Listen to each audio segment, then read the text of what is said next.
हर प्राणी जो है अपने जीव अपने पेट के लिए बड़ा प्रयत्न कर रहा है।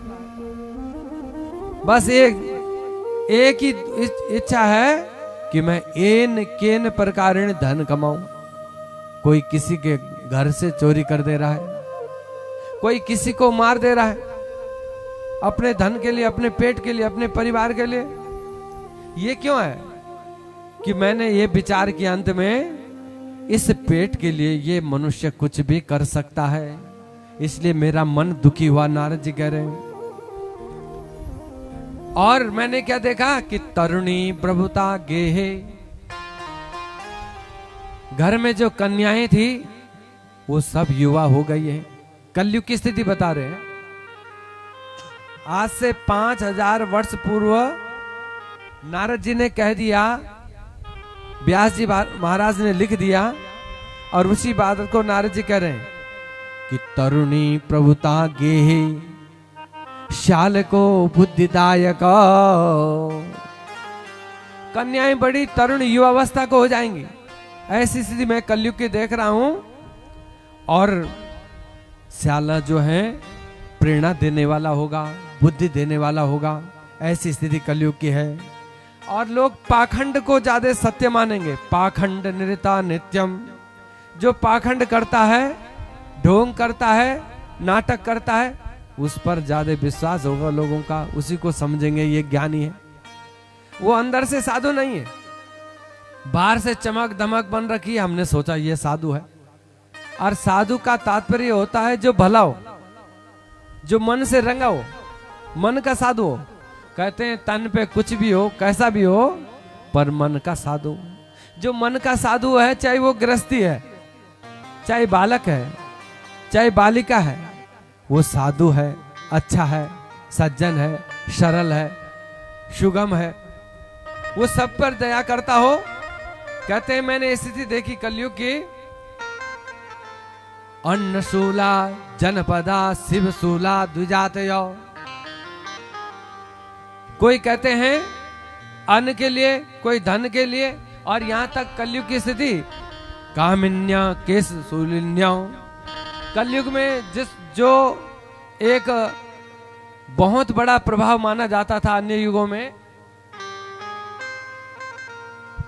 सतयुग त्रेता द्वापर, केस की बड़ी प्रधानता थी महिलाओं का, स्त्रियों का। पर कलयुग में उन केसों को लोग ऐसा समझेंगे ये कुछ नहीं है, जब मर्जी उन्हें काटे। ऐसी स्थिति कलयुग की होगी। नारद जी ने कहा मेरा मन बड़ा दुखी हुआ इन सब बातों को देख करके, और मैं यमुना के तट पर चला गया। मैंने सोचा वहां भगवान ने सुंदर लीला की है, भगवान श्री कृष्ण ने मनोहर लीला की है।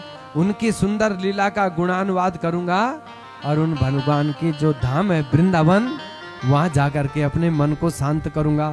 क्योंकि अब तक मैं जहां जहां गया, जिस जिस स्थान पे गया, मेरा मन शांत नहीं हुआ।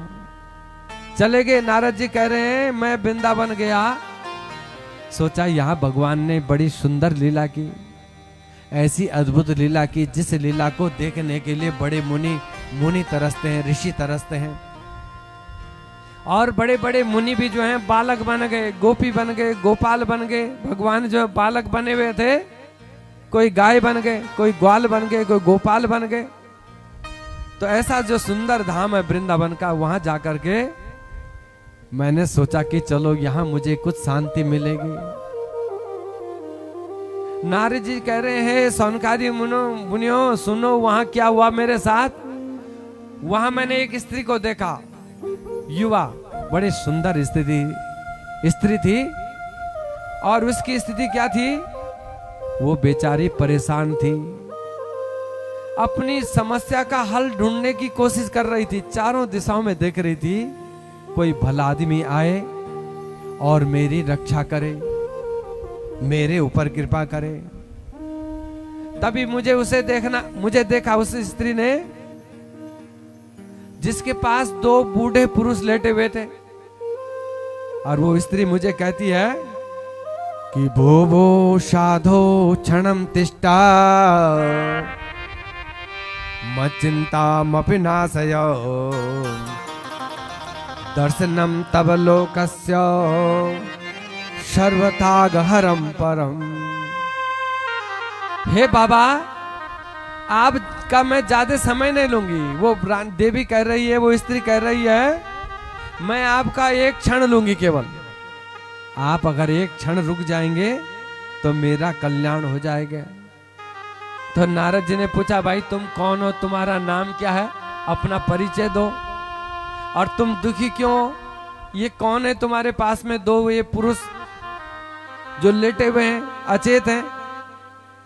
तो ये देवी बताती है परिचय कि अहम भक्ति इति ख्याता इमो में तनयो सुतो ज्ञान वैराग्य नामानो काल योगेन जर्जरो।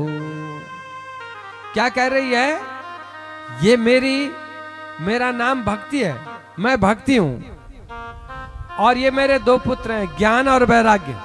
इनके नाम क्या हैं? वो देवी क्या कह रही है, मेरा नाम तो भक्ति है और ये मेरे दो पुत्र हैं ज्ञान वैराग्य। और ये समय की कुछ ऐसी प्रेरणा हुई, वो भक्ति रानी कह रही है, समय की कुछ ऐसी प्रतिकूल बना, ऐसा प्रतिकूल बना कि संसार का नियम तो यह है कि माता पिता जो हैं बूढ़े होते हैं, बुजुर्ग होते हैं, और पुत्र युवा होते हैं, जवान होते हैं। पर मेरे साथ बिल्कुल उल्टा हुआ, मैं तो युवा हो गई और मेरे दोनों पुत्र जो हैं बूढ़े हो गए। मैं उत्पन्ना द्रविडेशाहम वृद्धिम कर्नाटके गता क्वचिन क्वचिन महाराष्ट्रे गुर्जरे जीर्णताम गता। मैं द्रविड़ देश में उत्पन्न हुई हूं। द्रविड़ कहते हैं हृदय को। देखो भक्ति कहाँ उत्पन्न होती है? हृदय में। हम बोलते हैं हमारे हृदय में भक्ति बसी है, भगवान बसे हृदय में। तो कहते हैं मैं हृदय में उत्पन्न हुई हूं, पर जैसे जैसे आगे बढ़ी इधर से इधर गई, वृद्धिम कर्नाटके गता, मेरे युवा हुई, लोगों ने खूब सुना, हाँ भाई भक्ति अच्छी है, अच्छा। पर कहते हैं जैसे मैं गुजरात गई, गुजरात कहते हैं शरीर को, जब मैंने इस शरीर का ध्यान करना शुरू किया तो मैं बूढ़ी हो गई, वृद्ध हो गई।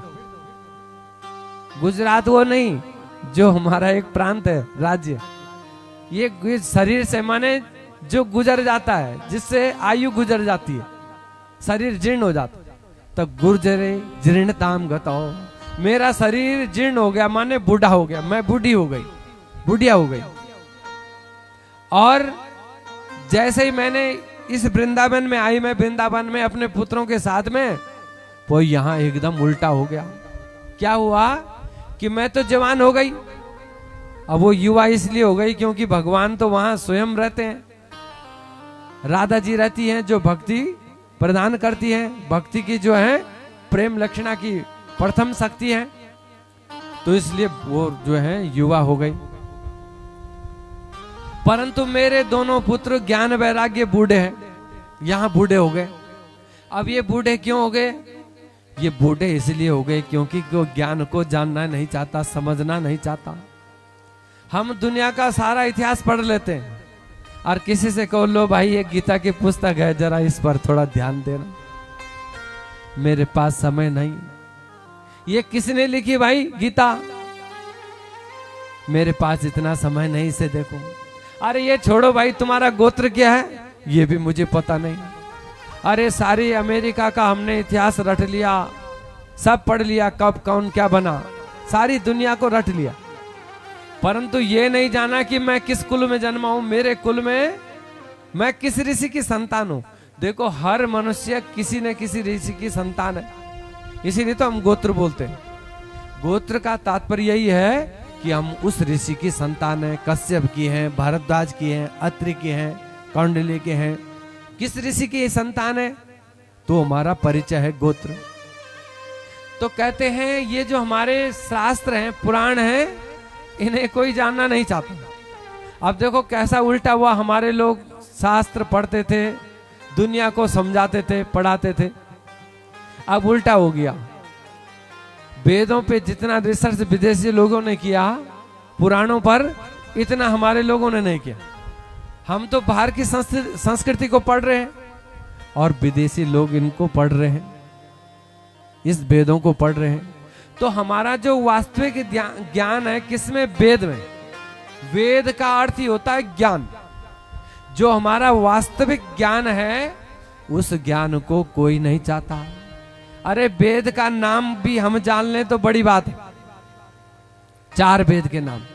फिर वेदों के अंदर क्या है उसे कहते हैं ज्ञान, पर अब उसकी तरफ कोई जाना नहीं चाहता।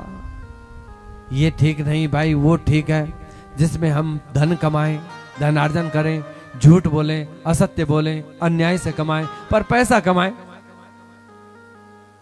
समय के अनुसार ये भी आवश्यक है, परंतु वास्तविक ज्ञान, मन को शांति तो इसी से मिलती है। बड़े बड़े जो हैं, बड़े बड़े ज्ञानी जिन्होंने जो है अनेक शास्त्रों को पढ़ा, बड़ा मंथन किया, अनेक विषयों पर रिसर्च किया, बाद में उन्होंने देखा कि यहाँ तो कुछ नहीं, यहाँ कुछ नहीं। अब वो किसी बाबा की शरण में गए, अब उन्होंने सब नौकरी छोड़ करके चले गए, बाबा के चेले बन गए। अब आश्रम में वो झाड़ू लगा रहे हैं, पोछा मार रहे हैं, प्रवचन सुनते हैं, किसी संत के पास है, ब्राह्मण के पास है, क्योंकि इस ज्ञान से हमें शांति मिलती है। मन को शांति तभी मिलती है जब हम वास्तविक सत्य ज्ञान जानते हैं। और ये जो संसार का ज्ञान है, ये ज्ञान क्या होता है? ये हमें भौतिक प्रवृत्ति की ओर दौड़ाता है, परंतु इसका कुछ अंत नहीं। हमें हर चीज की आवश्यकता है, दिन प्रतिदिन हमारी आवश्यकताएं बढ़ रही हैं। तो कहते हैं ज्ञान कोई प्राप्त नहीं करना चाहता। जब कोई ज्ञान प्राप्त नहीं करना चाहता तो इसलिए ज्ञान बूढ़ा हो गया।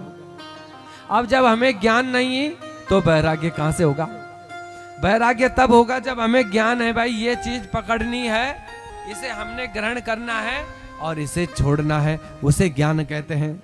परंतु हमें ज्ञान तो है ही नहीं, तो वैराग्य भी नहीं, इसलिए दोनों बूढ़े हो गए, वृद्ध हो गए। तो नारद जी ने कहा चिंता मत करो देवी, तुम उन भगवान श्री कृष्ण की शरण में चले जाओ जिन्होंने द्रौपदी की रक्षा की, पांडवों की रक्षा की। अरे जिन्होंने ध्रुव को 5 वर्ष के बालक को ज्ञान दिया, और ध्रुवमपि या तो ध्रुवलोकम, वो ध्रुवलोक को चले गए, ध्रुवलोक। ऐसे प्रहलाद जी को एक मंत्र दिया और भगवान खंबे से प्रकट हो गए। हे देवी, तुम उन नारायण का भजन करो, उन नारायण की भक्ति करो। अब कहते हैं नारद जी ने कहा चिंता मत करो देवी, मेरे पास ऐसे मंत्र हैं, मैं तुम्हारे पुत्रों को स्वस्थ कर दूंगा। ये जो बूढ़े हैं इन्हें जवान कर दूंगा, मेरे पास मंत्र है, तुम चिंता मत करो, भयभीत मत हो।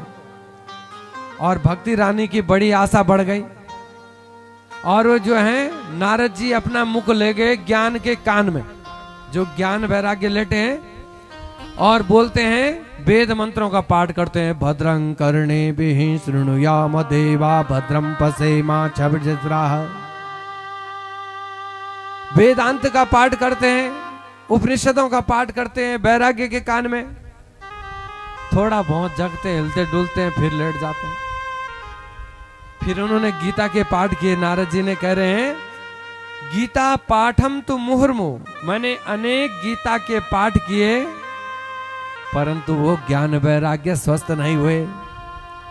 तो मेरा मन बड़ा दुखी हुआ। मैंने कईयों से जाकर के पूछा, नारद जी कह रहे हैं कई लोगों को जाकर के पूछा, एक बात बताओ, वो ज्ञान वैराग्य कैसे जगेंगे, भक्ति का दुख कैसे दूर होगा, वो मुझे बताओ। तो किसी ने तो कहा बाबा जी जब आप नहीं जानते तो मैं कैसे जानूंगा।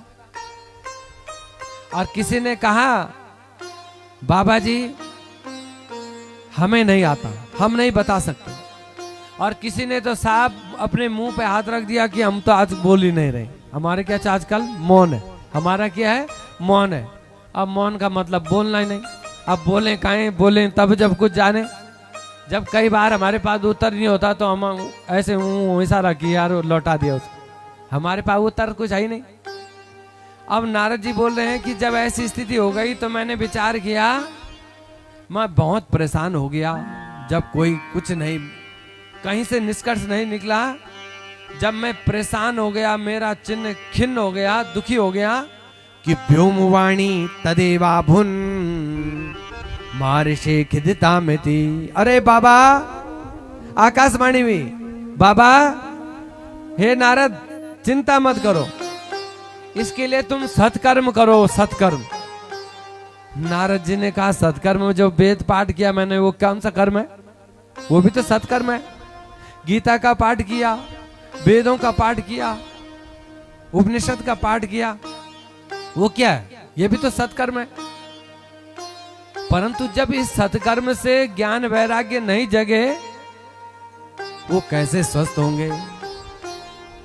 इसलिए मेरा मन दुखी हुआ। अंत में मैंने सोचा कि मैं अब बद्रीनारायण जाता हूं और भगवान नारायण का तप करूंगा, कठोर साधना करूंगा, नारायण भगवान को मनाऊंगा।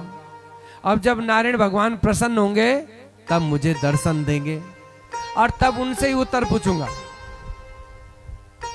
इसलिए मैंने सोचा मैं तप करने के लिए आया हूं, अब तुम मुझे बताओ कि मुझे क्या करना है।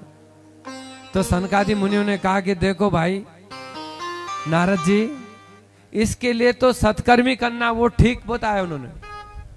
तो नारद जी ने कहा सत्कर्म क्या है? मैंने गीता का पाठ किया, वेदों का पाठ किया, उपनिषदों का पाठ किया, पुराणों का पाठ किया, सत्कर्म क्या है? तो सत्कर्म के भेद बताए कि द्रव्य यज्ञ, तपो यज्ञ, स्थिर यज्ञ, प्रसन्नयो। द्रव्य यज्ञ करो माने धन खर्च करके यज्ञ कराओ, अनुष्ठान करो, सत्कर्म करो, किसी देव को प्रधान मानो, शिव को मानो चाहे नारायण को मानो, उनकी पूजा करो या शक्ति की पूजा करो, वो यज्ञ है। और कहते हैं योग यज्ञ, एक यज्ञ ये भी है योग करना, माने भगवान से जुड़ जाना, अपने मन को निरंतर भगवान से जोड़े रखना, ये सत्कर्म के सूचक हैं।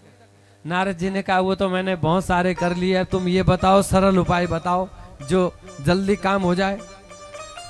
तो सनत कुमार जी ने कहा सरल उपाय है कि श्रीमद् भागवतान नालापह सतु गीता सुखाधिपि। तुम ऐसा काम करो, भागवत की कथा कहो, भागवत की कथा कराओ, और भागवत की कथा कराने से कि भक्ति ज्ञान विरागाणाम, वो भक्ति ज्ञान वैराग्य को बढ़ाने वाली, उससे जो है भक्ति को भी बल मिलेगा और ज्ञान वैराग्य भी स्वस्थ होंगे। नारद जी जब सुना तो नारद जी का मन प्रसन्न नहीं हुआ। पहले बड़े खुश हो गए थे कि अब तो काम बन जाएगा, क्योंकि सनकादि मिल गए। अब सनकादियों ने जब कहा कि भागवत की कथा कराओ, तो फिर कहते हैं वो चिंता में पड़ गए नारद जी, क्या होगा। तो सनकादि मुनियों ने कहा बाबा क्या हो गया? अरे हमने कहा भागवत की कथा कराओ, तुम इतने निराश क्यों हो, क्यों चिंतित हो, क्या बात है, क्या कारण है, किस लिए परेशान हो?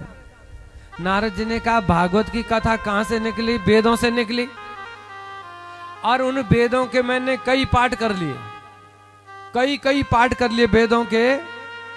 परंतु जब वेद पाठ करने से भागवत की कथा, वेद पाठ करने से ज्ञान वैराग्य जगे नहीं, तो फिर कैसे वेदों से भागवत की कथा निकली, तो भागवत की कथा से कैसे वो स्वस्थ हो जाएंगे?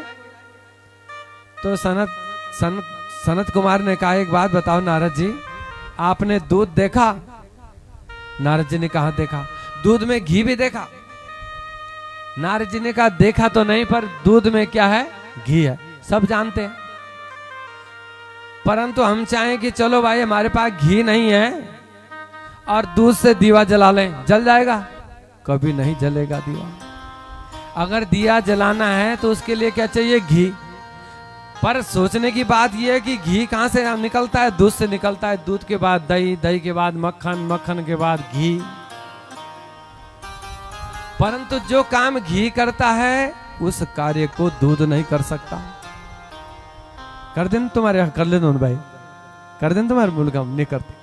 और जबकि आश्चर्य की बात यह है कि दूध से ही घी बनता है, और दूध में इतनी ताकत नहीं कि दीपक जला सके। हाँ चाय बने देने, खीर बना लेता है दूध, और चीज बना लेगा, दूध से जितनी बनती मिठाई बन जाएगी, परंतु दूध से जो है दीपक नहीं जलेगा। तो जैसे दूध से जो है दही का निर्माण हुआ, और दही से मक्खन, और मक्खन के बाद अर्थात ये मंथन करके विचार करके और उस घी से दीपक जलता है, वैसे ही वेद मंत्रों से भागवत की कथा निकली तो है, परंतु वेद मंत्र जो काम करते हैं, वेद मंत्र से भी बढ़ करके भागवत की कथा काम करती है। वेद मंत्र जिस कार्य को नहीं कर सकते, उस कार्य को जैसे घी दीपक जला देता है, वैसे ही भागवत की कथा भी ज्ञान वैराग्य को जगा देगी। नारद जी के मुख में थोड़ा सा हंसी आई कि चलो कुछ लगे, कुछ उम्मीद जगे थोड़ी सी। एक बार कहना, हम किसी की तबीयत खराब हो, कई डॉक्टरों के पास गया, कुछ नहीं हुआ, या किसी ने बोला वहां चले जाओ, तो थोड़ा सा हमें लगता है कि हो जाएगा, परंतु हम कई जगह घूम के आ गए, परंतु थोड़ा आशा बन जाती है, तो थोड़ा आशा बन गई नारद जी की। तो सनत कुमार जी ने एक उदाहरण और दे दिया, बाबा जी तुमने गन्ना देखा? गन्ना नारद जी से कहा, नारद जी ने कहा देखा। और शक्कर भी देखी होगी? कहां देखी? तो शक्कर कहां से बनती है? गन्ने से बनती है, गन्ने का रस निकाल करके, जो भी मशीन हो, यंत्र के माध्यम से। अब हम सोचेंगे भाई हमारे पास जो है चीनी तो है नहीं, या गुड़ भी नहीं, शक्कर भी नहीं, हमने खीर बनानी है। अब गन्ना तो हमारे खेत में है ही, लाओ काट करके डाल दो खीर में, तो हो जाएगा मीठा? नहीं होगा। और जबकि गन्ने से ही शक्कर बनती है, उस शक्कर से चाय बनाए, हलवा बनाए, जो भी बनाए, मीठे जितने पकवान, मिठाई बनाए, बनाती तो मीठापन, मिठास कौन लाता है? शक्कर लाती है। तो जो कार्य शक्कर करता है उसे गन्ना नहीं कर सकता। तो कई बार ये हो जाता है, जो बनाती है वो नहीं कर सकता वो कार्य, पर जिसे बनाया जाता है वो कार्य कर लेता है। तो शक्कर जो कार्य करती है वो कार्य गन्ना नहीं कर सकता। इसलिए वेद मंत्रों के द्वारा जो नहीं हुआ, या गीता के पाठ के द्वारा जो नहीं जगे ज्ञान वैराग्य, वो भागवत की कथा से जग जाएंगे। इसलिए तुम ऐसा काम करो, सीधा का सनकादि मुनियों ने इदम भागवतम नामम, बहुत सुंदर बात बताई कि इदम भागवतम नामम पुराणम ब्रह्म संहितम। ये पुराण है और ब्रह्म को मिला देने वाला सरल उपाय। देखो उपाय दो हैं, वैसे कल भी आएगा, पर थोड़ा सा चर्चा कर लेता हूं। एक उपाय तो ये है भगवान का ध्यान करने का, भगवान को प्राप्ति करने का, आंख बंद करके बैठ जाओ और संसार को भूल जाओ, बिल्कुल ये भी भूल जाओ कि हम कहां बैठे, और ये भी हम भूल जाएं कि हमारा नाम क्या है, उसे कहते हैं भक्ति। पर ये होना सरल नहीं, क्योंकि कोई ना कोई हमारा आसपास रहता है, हमें उनका नाम ध्यान रहता है, अपना भी रहता है। और चलो हम सबको भूल भी जाएं कोई बात नहीं, और जैसे हमने आंख बंद करी तब तक फोन बज गया, तो मन उधर ही चले जाता है ना। तो ये ध्यान की प्रक्रिया कठिन है, सरल नहीं है। ये योगी लोगों के लिए जो कहीं बैठ गए वन में, गुफाओं में, वो आंख बंद करके बैठ के ध्यान लगा सकते हैं। पर हमारे लिए ध्यान की प्रक्रिया थोड़ा कठिन है। तो कहते हैं दूसरा उपाय क्या है? भागवत की कथा, भगवान की कथा। जब भगवान की कथा होती है, अब 23 तारीख के बाद आपसे कहेंगे 2 घंटे बैठो आप यहाँ पर, आप बोलेंगे पंडित जी हमारा कुछ काम धाम नहीं क्या? या कल आपसे कहते 2 घंटे बैठे रहो या आधे घंटे बैठे रहो, नहीं बैठते। आपके हम भी नहीं बैठते, क्योंकि कोई माध्यम था ही नहीं, कुछ नहीं था आधार। और आज आधार है, क्या आधार है? भागवत की कथा आधार है, भगवान का नाम हमारे पास है, भगवान की कथा हमारे पास है। अब ये कथा हम चलाते रहे 7-8 बजे तक, तो आप भी कोशिश करेंगे हम पूरे समय दें।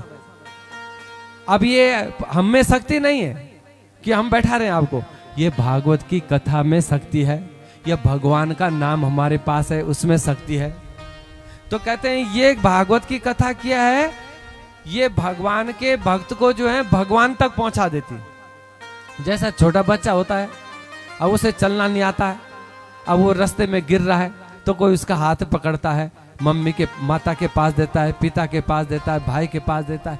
तो वैसे ही इस संसार में जो हम जीव भटक रहे हैं, इस संसार में हम जो ये भटक रहे हैं समस्त प्राणी, अगर जब वो भगवान का नाम लेता है, तो जब नाम लेता है तो नाम के आधार से भगवान उसे पकड़ लेते हैं, और भगवान ने जिसे पकड़ लिया उसे भगवान छोड़ते नहीं है। ये भगवान का नियम है। तो इसलिए क्या कहा, ये भागवत की कथा क्या है, परमात्मा को मिला देने वाली है। और क्या है कि भक्ति ज्ञान विरागाणाम विवेको वर्धते महान। ये क्या करती है, हमें भक्ति देती है, शक्ति देती है, प्रेरणा देती है। भागवत की कथा में बल है, भगवान के नाम में शक्ति है, भगवान के नाम में शक्ति है। एक बार नाम हमारे पास आ जाता है, हम उसे पकड़ लेते हैं, कानों के द्वारा श्रवण करते हैं, आंखों के द्वारा इस रूप का दर्शन करते हैं। अब देखो ये क्यों बनाया गया, ये आचार्य लोगों ने बड़ी मेहनत करके कल धूप में खड़े रहे, क्यों? ये भगवान का स्वरूप है, श्रृंगार है। ये आप जो देख रहे हैं भगवान का श्रृंगार किया गया। ये एक एक ईंट लाओ, पत्थर लाओ, इसे लिपो, इसकी पुताई और लिपो, इसे इधर लगाओ उधर लगाओ, ये भगवान का आसन है। तो इससे क्या करते हैं, हम अपनी आंखों से देखते हैं, और जो हम आंखों से देखते हैं वो आंखों का देखा हुआ ज्ञान। और जितने 5 प्रकार के प्रमाण है शास्त्रों में, सबसे अधिक प्रमाणित ज्ञान है क्या, आंखों से देखा। कानों के सुना भी कई बारी हो जाता है कि हाँ भाई हो सकता है सुनने में कोई गड़बड़ी होगी। अच्छा भाई अपनी आंखों देखे, खास हाँ चश्मा लगे देखी, हाँ बता बात सत्य है। क्योंकि आंख देखा प्रत्यक्ष प्रमाण है। प्रत्यक्ष प्रमाण कहते हैं इसको तर्क शास्त्र वाले, कि ये प्रत्यक्ष प्रमाण है। तो ये भगवान का जो स्वरूप है, ये अलंकार है, ये श्रृंगार है, इससे भी हम ज्ञान प्राप्त करते हैं। भगवान को देख रहे हैं, ये भगवान का स्वरूप है। भगवान को स्नान कराते हैं, वस्त्र पहनाते हैं। अरे जो सारे संसार को वस्त्र दे रहे हैं, हमारा इतना से टुकड़ा मगिए का भूखा छन हो गया, एक जरा से लड्डू लो नो भगवान थे दे दो। अरे जो सारे संसार को खिला रहे, हमारे लड्डू के पीछे चल रहा, उनका क्या? पर क्या है, ये भाव है, प्रेम है। हम अपने हाथ से देते हैं तो हाथ की सेवा होती है, कानों से सुनते हैं तो कानों की सेवा होती है, आंखों से देखते हैं। देखो ये 2 इंद्रियां हमारी बड़ी प्रबल हैं, एक हमारे कान और आंख। आंख से हम देखते हैं भगवान के स्वरूप को और उसे अपने हृदय में बैठा लेते हैं। अब मंदिर में जाके हम क्या करते हैं, गए सीधा और सीधा आंखा बंद कर दें, जम। आज जितना देर रहे तब तक वह भीड़ रहे हो, साउंड के में नहीं बात हो, वीरभद्र चलो चलो हटे, तब तक धक्का मुक्की में। और बद्रीनाथ चल गया तो वो बहरी बेटी फटाफट धक्का मुक्की। मंदिर किस लिए जाते हैं, देखने के लिए जाते हैं। देखो देखना चाहिए। अब भाई जब मंदिर से बाहर आ गए दर्शन के, हाँ देखे कैसे थे भगवान के कपड़े, कैसे थे ना मृत वारे आंख बंद करी थे, भगवान को तो ध्यान से करना। अरे ध्यान तो घर भी कर लेते भाई, वहां देखने का काम है। अब कहीं शादी में चले जाए हम, और शादी में खाना खुना खाया, और जब वहां स्टेज में फोटो का नाम आ रहा है, और तब हम आंख बंद करी चुपचाप बैठ जाओ, या मेहमान आ रहे हो हमारे और उनके सामने आंख बंद करके बैठ जाएं। अब थोड़ी देर बाद कोई पूछे तुमने किस किस को देखा, कौन कौन शादी में आया, तो क्या बताएंगे? तो मंदिर में जाते हैं तो भगवान को देखो, पियो। आगे आएगा एक श्लोक में कि पीबतु, माने आंखों से उन्हों पियो। जितना सुंदर उनका स्वरूप है, उस स्वरूप को अपने हृदय में बैठाओ और फिर उसका ध्यान करो। जब हमने देख लिया भगवान के चरण कैसे हैं, कमल के समान हैं, भगवान का स्वरूप कैसा है, पीले वस्त्र पहने हैं, भगवान का क्या है, मोर मुकुट लगाया हुआ है, यह भगवान ने बागंबर धारण करा है, भगवान शिव ने डमरू बजा रहे हैं, डमरू हाथ में है, माँ पार्वती साथ में है। जब हमने किसी को देखा, उसे हमने अपने हृदय में बैठाया, तो कहते हैं ज्ञान प्राप्त करने के लिए ये आंखों से हम ज्ञान प्राप्त करते हैं, कानों से हम भगवान की कथा सुनते हैं। तो वही बताया कि ये ज्ञान प्राप्त करने के बड़े दो सुगम साधन है इंद्रिया हमारी। तो नारद जी बड़े खुश हुए इस बात को सुन करके, नाचने लगे। क्या कह रहे हैं कि भाग्योदयेन बहुजन्म समर्जितेन, मेरा भाग्य उदय हो गया जो मुझे भगवान की कथा सुनने का अवसर मिल रहा है। संसार की बातें हमने कितनी सुनी, जीवन भर सुनता है मनुष्य, परंतु भगवान की कथा सुनने का मौका कभी कभी मिलता है। किसी भक्त को एक माध्यम बना लेता है भगवान। तो बड़े खुश हुए कि अज्ञान को दूर करने वाली ये भागवत की कथा ज्ञान को देने वाली है। तो नारद जी ने संकल्प लिया। क्या कहते हैं कि ज्ञान यज्ञम करिष्यामि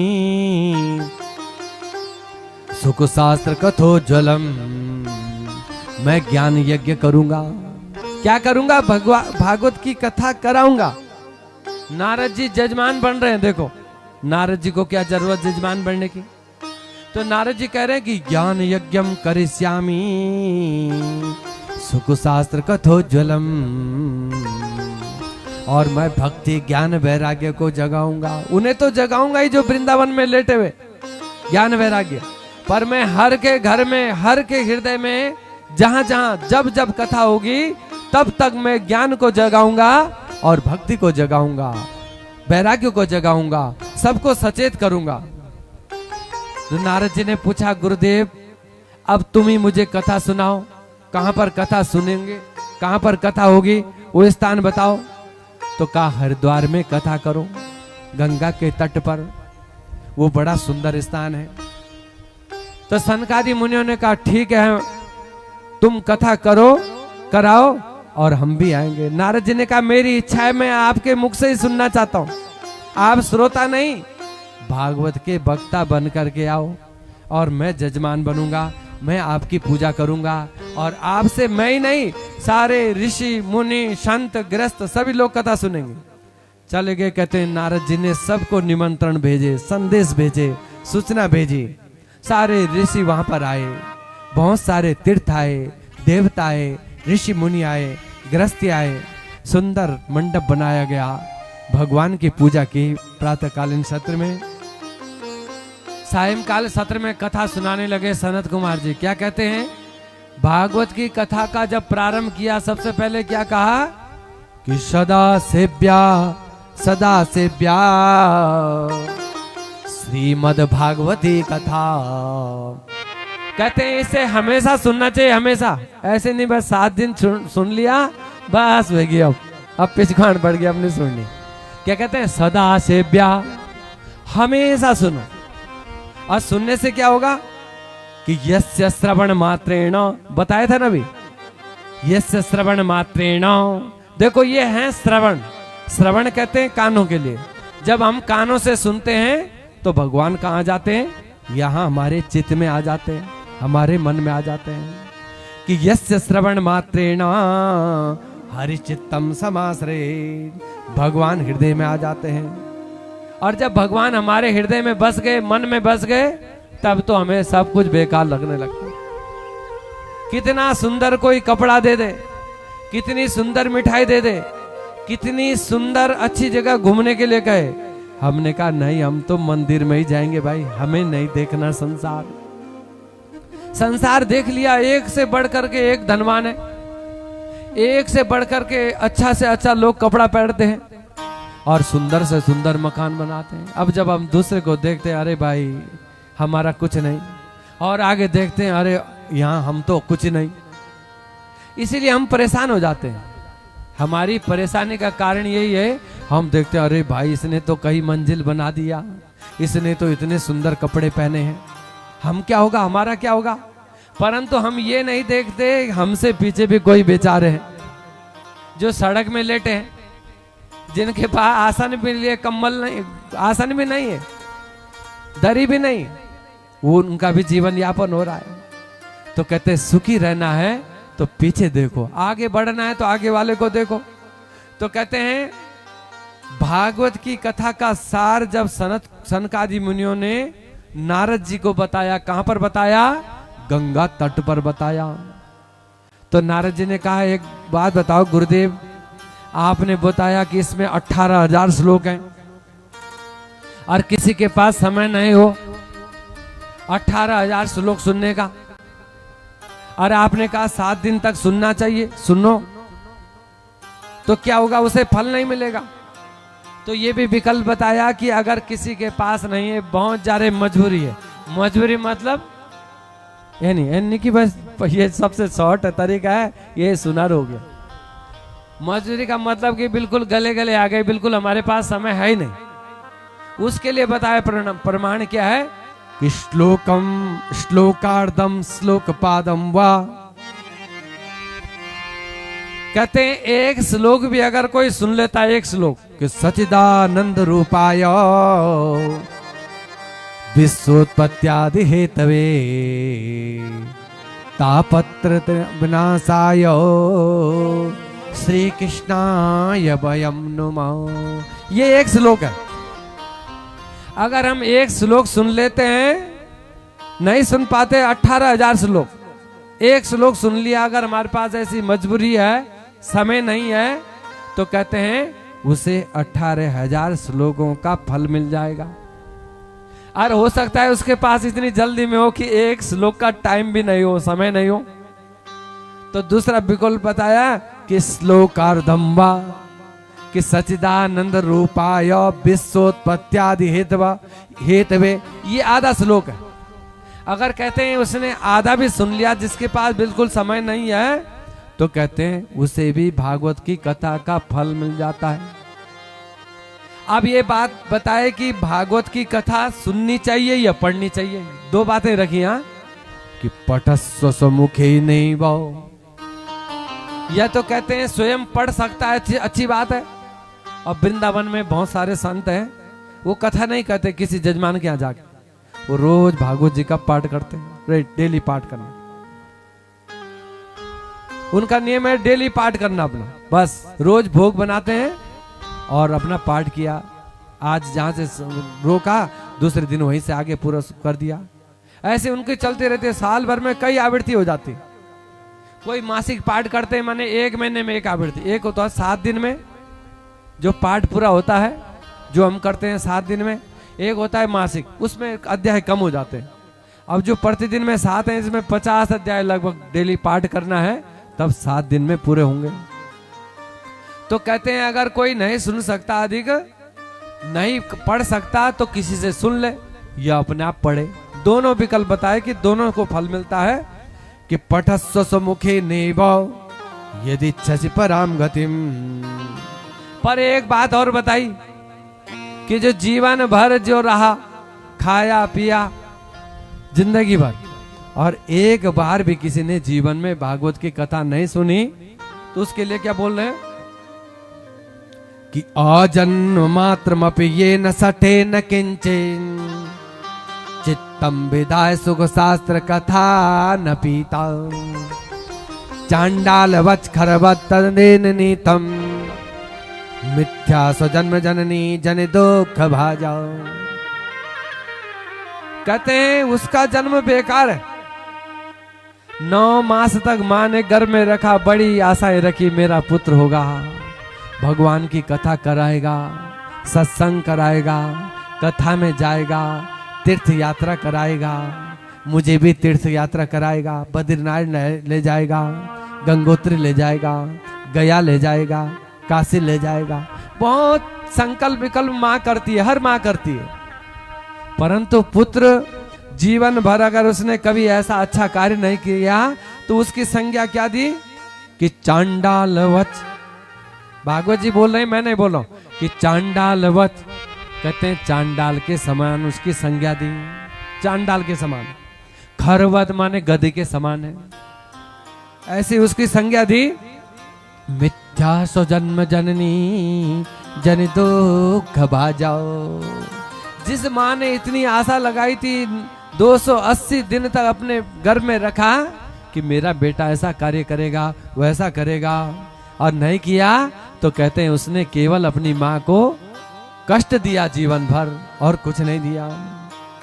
जीवच्छवो, आगे क्या बता रहे कि जीवच्छवो निगदिता सतु पाप कर्मा। कहते हैं वो जीते जीते क्या है, शव। शव हम किसे कहते हैं? जिसके शरीर में प्राण नहीं रहता, प्राण रहित हो जाता है तो जी रहा है परंतु बेकार है, सबके समान संज्ञा दी। सतुपाप कर्मा ये न श्रुतम सुख कथा वचनम न किंचे। अरे एक बार भी जीवन में भगवान ने एक कान सुनने के लिए दिए हैं, कथा सुनने के लिए। अरे एक बार भी एक कान भगवान की कथा में नहीं लगे। हाँ, संसार की बात है और दीवाल में भी कान लगाऊंगी, ये मन की क्या छोला, मैं तो बोलना पड़ोसी दीवाल में भी कान लगाता है, संसार की बातें सुनता। क्या बोल रहे होंगे, क्या बोल रहे होंगे? कोई अपने विषय में भी बात कर रहा है, उनको भी सुनना चाहता है। संसार की बात पे हम बहुत जोर देते हैं, आप हम सभी, परंतु भगवान की कथा सुनने पर लगाना चाहिए इन कानों को। कहते हैं जिसने ऐसा नहीं किया, भगवान की कथा नहीं सुनी, तो क्या उपाधि बताई कि धिकतम नरम पशु समम। कहते हैं वो कैसा है कि पशु के समान है, पशु नहीं है वह पशु के समान है। कहते हैं आहार, देखो पशु और हम में अंतर क्या है भाई? वो भी खाता है, हम भी खाते हैं, उनकी भी संतानें बनती हैं, हमारी भी। वो भी जो है मृत्यु से भयभीत होते हैं, हम भी डरते हैं। सामान्य तक जो है अधिकतर गुण में और हमारे गुण एक ही जैसे, पर एक भेद है, क्या कि ज्ञानम हितेषाम अधिकम विशेषो ज्ञाने नहीं ना पशुवे समाना। कहते हैं जो ज्ञान से हीन है मनुष्य, वो पशु के समान है।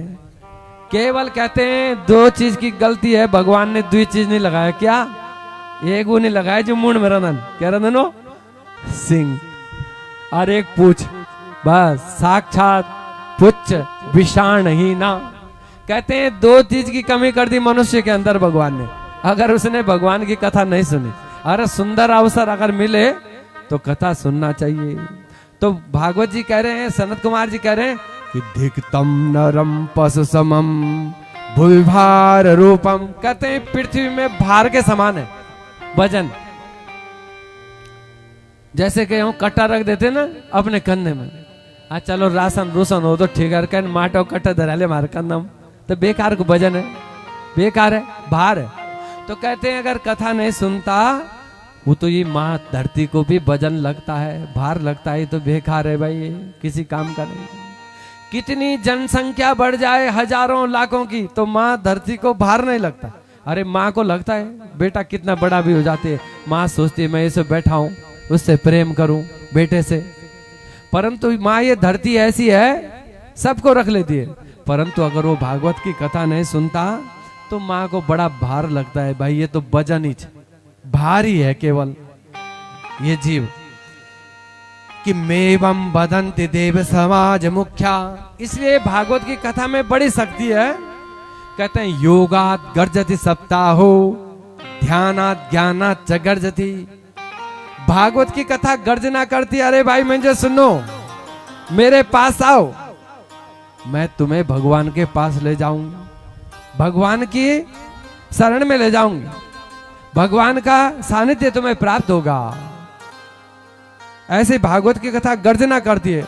पर ये जीव बोलता है अरे अभी क्या था, अभी तो कई दिन चल, 7 दिन चल, आगे दिन चल चलो भाई, दूसरे दिन चले जाएंगे।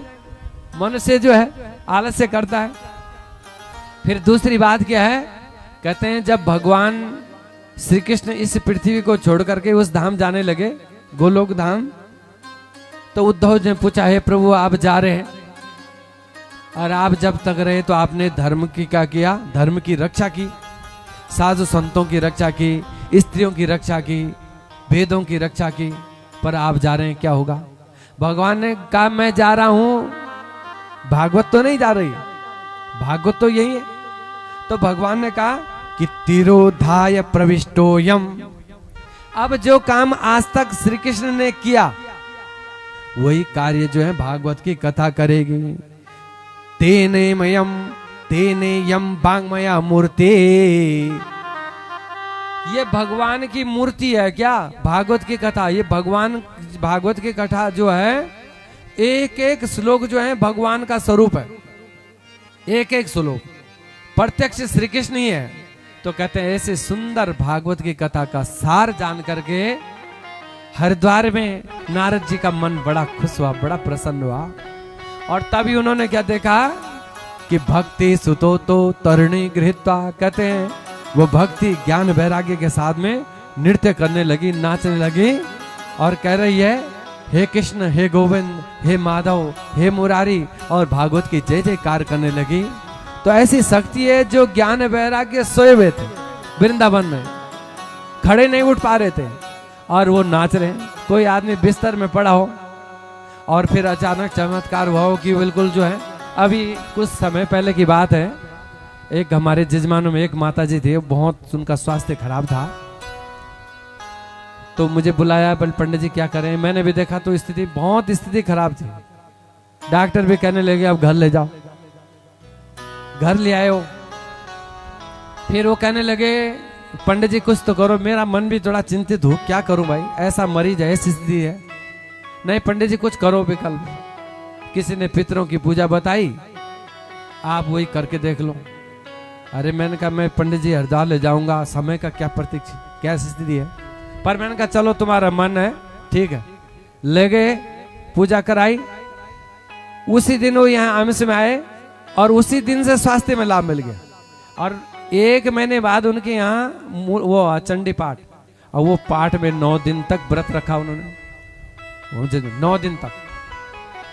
मैं बोल रहा, प्रतिदिन कह रहा था कि आप ऐसा काम करो, आपका स्वास्थ्य ठीक नहीं है, आप खाना खा लो पूजा के बाद। नहीं पंडित जी मैं तो ठीक हूं। तो देखो भगवान के नाम में, पितरों की पूजा में ऐसी शक्ति है, और हम श्रद्धा भक्ति भाव से करते हैं तो ज्ञान वैराग्य तो जगते हैं।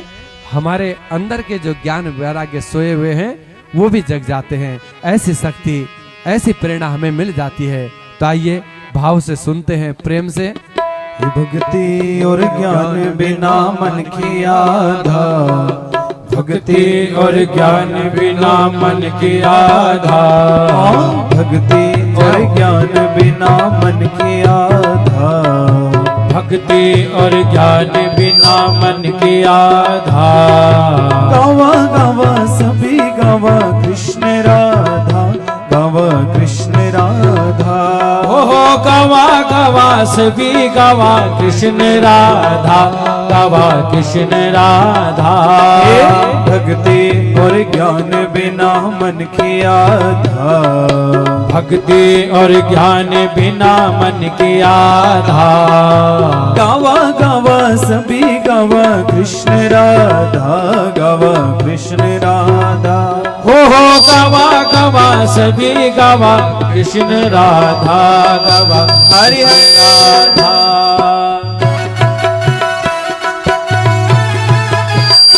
देखिए सभी लोग तालियां बजाओ।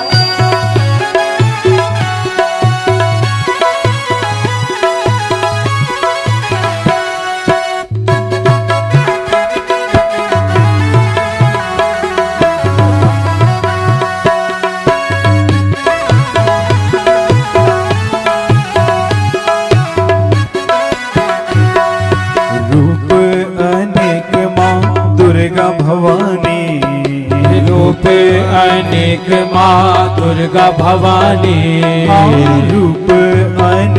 माँ दुर्गा भवानी। बोला रूप अनेक माँ दुर्गा भवानी। सीता सावित्री माँ राधा माए माँ राधा रानी। सीता सावित्री और राधा रानी माँ राधा रानी। सीता सावित्री और राधा रानी, राधा रानी। ये बोला सीता सावित्री और राधा रानी माँ राधा रानी। हरी हाथ खड़ग माँ पीछे वाले तालियां सवारी, हाथ खड़ग माँ सिर सवारी। तेरा हाथ खड़ग माँ सिर सवारी, हाथ खड़ग माँ सिर सवारी। शुंभ निशुंभ माँ द्वेन मारी, माँ द्वेन मारी। हे मैया शुंभ निशुंभ माँ द्वेन मारी, माँ द्वेन मारी। भक्ति और ज्ञान बिना मन भक्ति और ज्ञान बिना मन की आधार, भक्ति और ज्ञान बिना मन की आधार, भक्ति और ज्ञान बिना मन की आधार। हे गवा गवा सभी गवा कृष्ण राधा, गवा कृष्ण राधा। ओहो गवा गवा सभी गवा कृष्ण राधा, गवा कृष्ण राधा। ओ गवा गवा सभी गवा कृष्ण राधा, गवा कृष्ण राधा।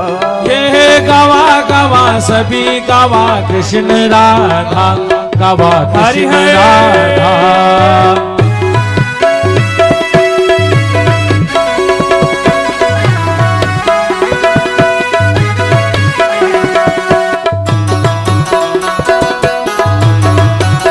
हो जाओ ताली।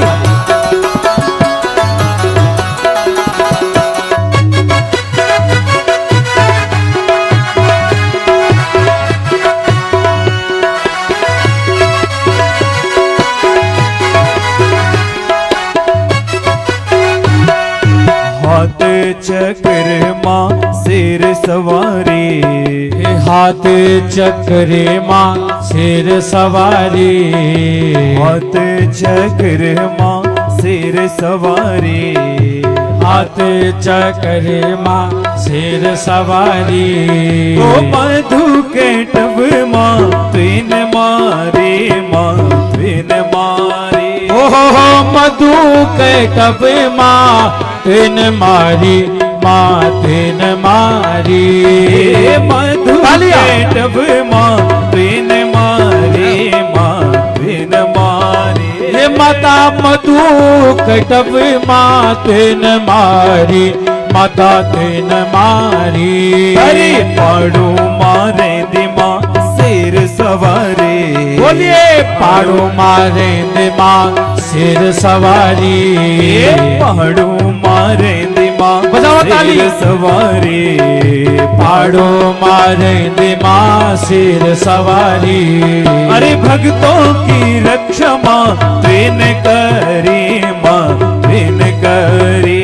ओह भक्तों की रक्षा माँ तीन करी, माँ तीन करी। भक्ति और ज्ञान बिना मन की आधार, भक्ति और ज्ञान बिना मन की आधार। गवा गवा सभी गवा कृष्ण राधा, गवा कृष्ण राधा। वो गवा गवा सभी गवा कृष्ण राधा, गवा कृष्ण राधा। गवा गवा सभी गवा कृष्ण राधा, गवा कृष्ण राधा।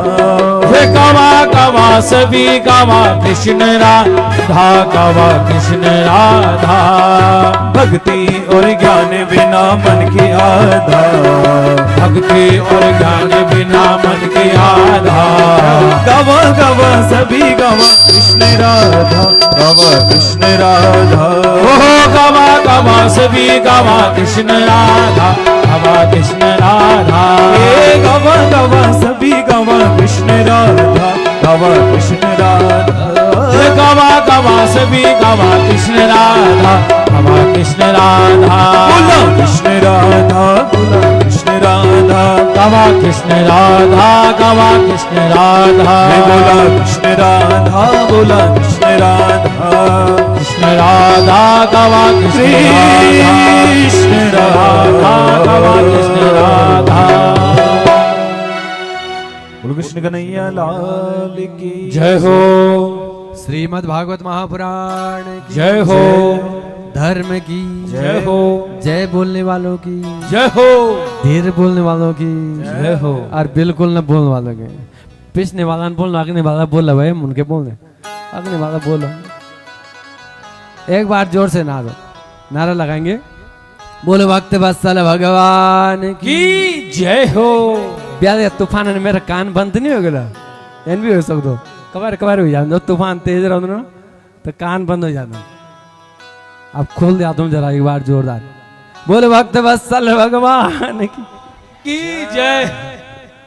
श्रीमद् भागवत महापुराण की जय हो। हरिहर महादेव की जय हो, वीरभद्र भगवान की जय हो, सभी भक्त जनों की जय हो, पितृदेवताओं की जय हो, हर हर महादेव। अच्छा ये चला बता दोनों सबसे पहले यही। अब आपसे बोलते हैं, आप बोलो पंडित जी अपना आप बोलो नो, दक्षिणा तीन जोड़े जयकार भी आपको बोलो नो जोर से। इसका भी कारण है कि आपसे बुलाते हैं।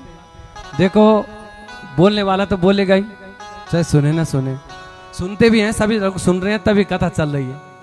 पर होता ये है कि जब आप जयकार बोलते हैं तो साथ साथ जो है भगवान का नाम ले रहे हैं, सीधी सी बात है। तो कथा के साथ क्या क्या नाम भी चल रहा है। दूसरी बात, जब हम जोर से बोलता हूँ कई अड़ोसी पड़ोसी आलसी और भी होने लगे वन तो नहीं है। और ये भी जानो भाई शरीर को धर्म है आलस्य, शरीर का धर्म है आलस्य, निंद्रा, भूख, प्यास, ये शरीर का धर्म है, तो वो भी दूर हो जाता है। और तीसरी बात एक और है, जब हम जोर से बोलते हैं जय, तो थोड़ी देर तक हम भूले जानो भाई क्या कि हम वास्तव में भगवान का जब नाम लेते हैं तो हमें वैराग्य हो जाता है, तीव्र वैराग्य हो जाता है भगवान के नाम के साथ में। तो इसलिए कहते हैं भगवान का नाम लेना चाहिए बार बार, जय जयकार। आया भी इसमें माते में आगे आने वाला है भी कि जय शब्दम नमा शब्दम च कार्य, कि कथा के बीच में जय जयकार करते रहे। अब कहते हैं भक्ति ज्ञान वैराग्य जो है इस कथा से जागृत हुए और भगवान के भी दर्शन हुए। चतुर्भुज नारायण भगवान के, भगवान नारायण ने उनसे कहा कि देखो मैं बड़ा प्रसन्न हूं, नारद जी कुछ मांग लो। तो नारद जी ने कहा प्रभु मैं तो आपका नाम लेता ही हूं और आपकी कथा कहता ही हूं और आप मेरे पास हमेशा हैं, मेरे पास किसी चीज की कमी नहीं, मुझे कुछ नहीं चाहिए। भगवान ने कहा मेरा नियम है, मैं जब किसी के पास जाता हूं देता जरूर हूं, तो कुछ तो लेना ही पड़ेगा। आज तक तुमने कुछ नहीं लिया पर आज लेना पड़ेगा। तो नारद जी ने कहा प्रभु अगर देना ही चाहते हैं तो अब ऐसा करो, जब भी भागवत की कथा हो तो श्रोताओं के मन में आप विराजमान हो जाना, कि फिर तब भी श्रोता सोचा रे भाई क्या बोलूं, एक दिन तक कट गए, अभी 5 दिन और काट दिन 6 दिन, और ऐसी स्थिति ना हो। माने उनमें क्या हो, जोश हो, सक्रियता हो कि बड़ा आनंद आ रहा है। और दिन प्रतिदिन पता लगे पहले दिन 100 और एक दिन 50 और फिर 30 और एक दिन बस जी बचन पंडित जी और वो जजमान जी मुख्य। तो कथा की वृद्धि कैसे देखी जाती है, श्रोताओं से जितने बड़े तो लगो हाँ कि भागवत की कथा में कुछ आनंद आ रहा है, सक्रियता है, आनंद से सुन रहे हैं। तो ये दिन प्रतिदिन भक्ति को बढ़ाना आगे, इसलिए 7 दिन है। वैसे एक दिन में भी सार में भी भागवत की कथा को कहा जा सकता है। और नारद जी ने एक ही दिन सुनाए, नारद जी को व्यास जी ने एक ही दिन सुनाई थी, 4 श्लोक सुनाए ब्रह्मा जी ने नारद जी को, और वही 4 श्लोक उन्होंने व्यास जी को सुनाए। परंतु व्यास जी तो ठहरे व्यास जी, व्यास का मतलब होता है विस्तार करना, किसी चीज का व्याख्या करना। तो व्यास जी ने उनको बढ़ा दिया, 18,000 श्लोक बना दिए। तो कहा जब जब जहां जहां भागवत की कथा हो वहां आप भक्तों के हृदय में विराजमान हो जाओ, ये मैं चाहता हूं। तो भगवान ने कहा तथास्तु, वैसा ही होगा। उसके बाद प्रभु तो चले गए। फिर भक्ति रानी भी बड़ी खुश हुई नारद जी से, बाबा आपने जो कार्य किया उसे मैं कभी नहीं भूल सकती। मैं भक्ति हूं स्वयं, सारा संसार मुझको भज करके मेरा नाम लेकर के भगवान तक चला जाता है, पर मैं बोलते नहीं कि दीपक तले अंधेरा। अब मेरे घर में ये दोनों पुत्र कौन, ज्ञान वैराग्य, उन्हें कोई चाह ही नहीं रहा, पर आपने ऐसा कर दिया, इन्हें जगा दिया ज्ञान वैराग्य को। इसलिए मेरी ये इच्छा है कि मैं भी तुम्हें कुछ देना चाहती हूँ, बाबा कुछ मांग लो। नारद जी से कहा। तो नारद जी ने कहा देवी देना चाहती हो तो ये दो कि जब भी कोई कथा सुनने आए तो जितनी देर कथा सुने उसे ज्ञान हो जाए और वैराग्य हो जाए घर का, थोड़ी देर के लिए अपने काम का। बहुत सारे काम है, आवश्यक कार्य है, तो एक तरफ वैराग्य हो जाए और जब एक तरफ ज्ञान हो जाएगा तो वैराग्य तो सोता ही हो जाएगा। तो भक्ति रानी ने वरदान दिया कि तथास्तु। अब नारद जी ने पूछा, एक बात बताओ कि भागवत की कथा में कितनी शक्ति है। कई बार हम पूछते हैं कि हाँ इससे बढ़कर के क्या है, कितनी ताकत है इसमें, कितना बल है। तो सनत कुमार जी ने कहा, सुनो इसमें कितनी शक्ति है भागवत की कथा में कि ये मानवा पाप कृतस्तु सर्वदा, जो हमेशा पाप में लगे रहे, जीवन भर पाप किया हो, एक बार भगवान के शरण में आ जाता है तो वो भी तर जाता है।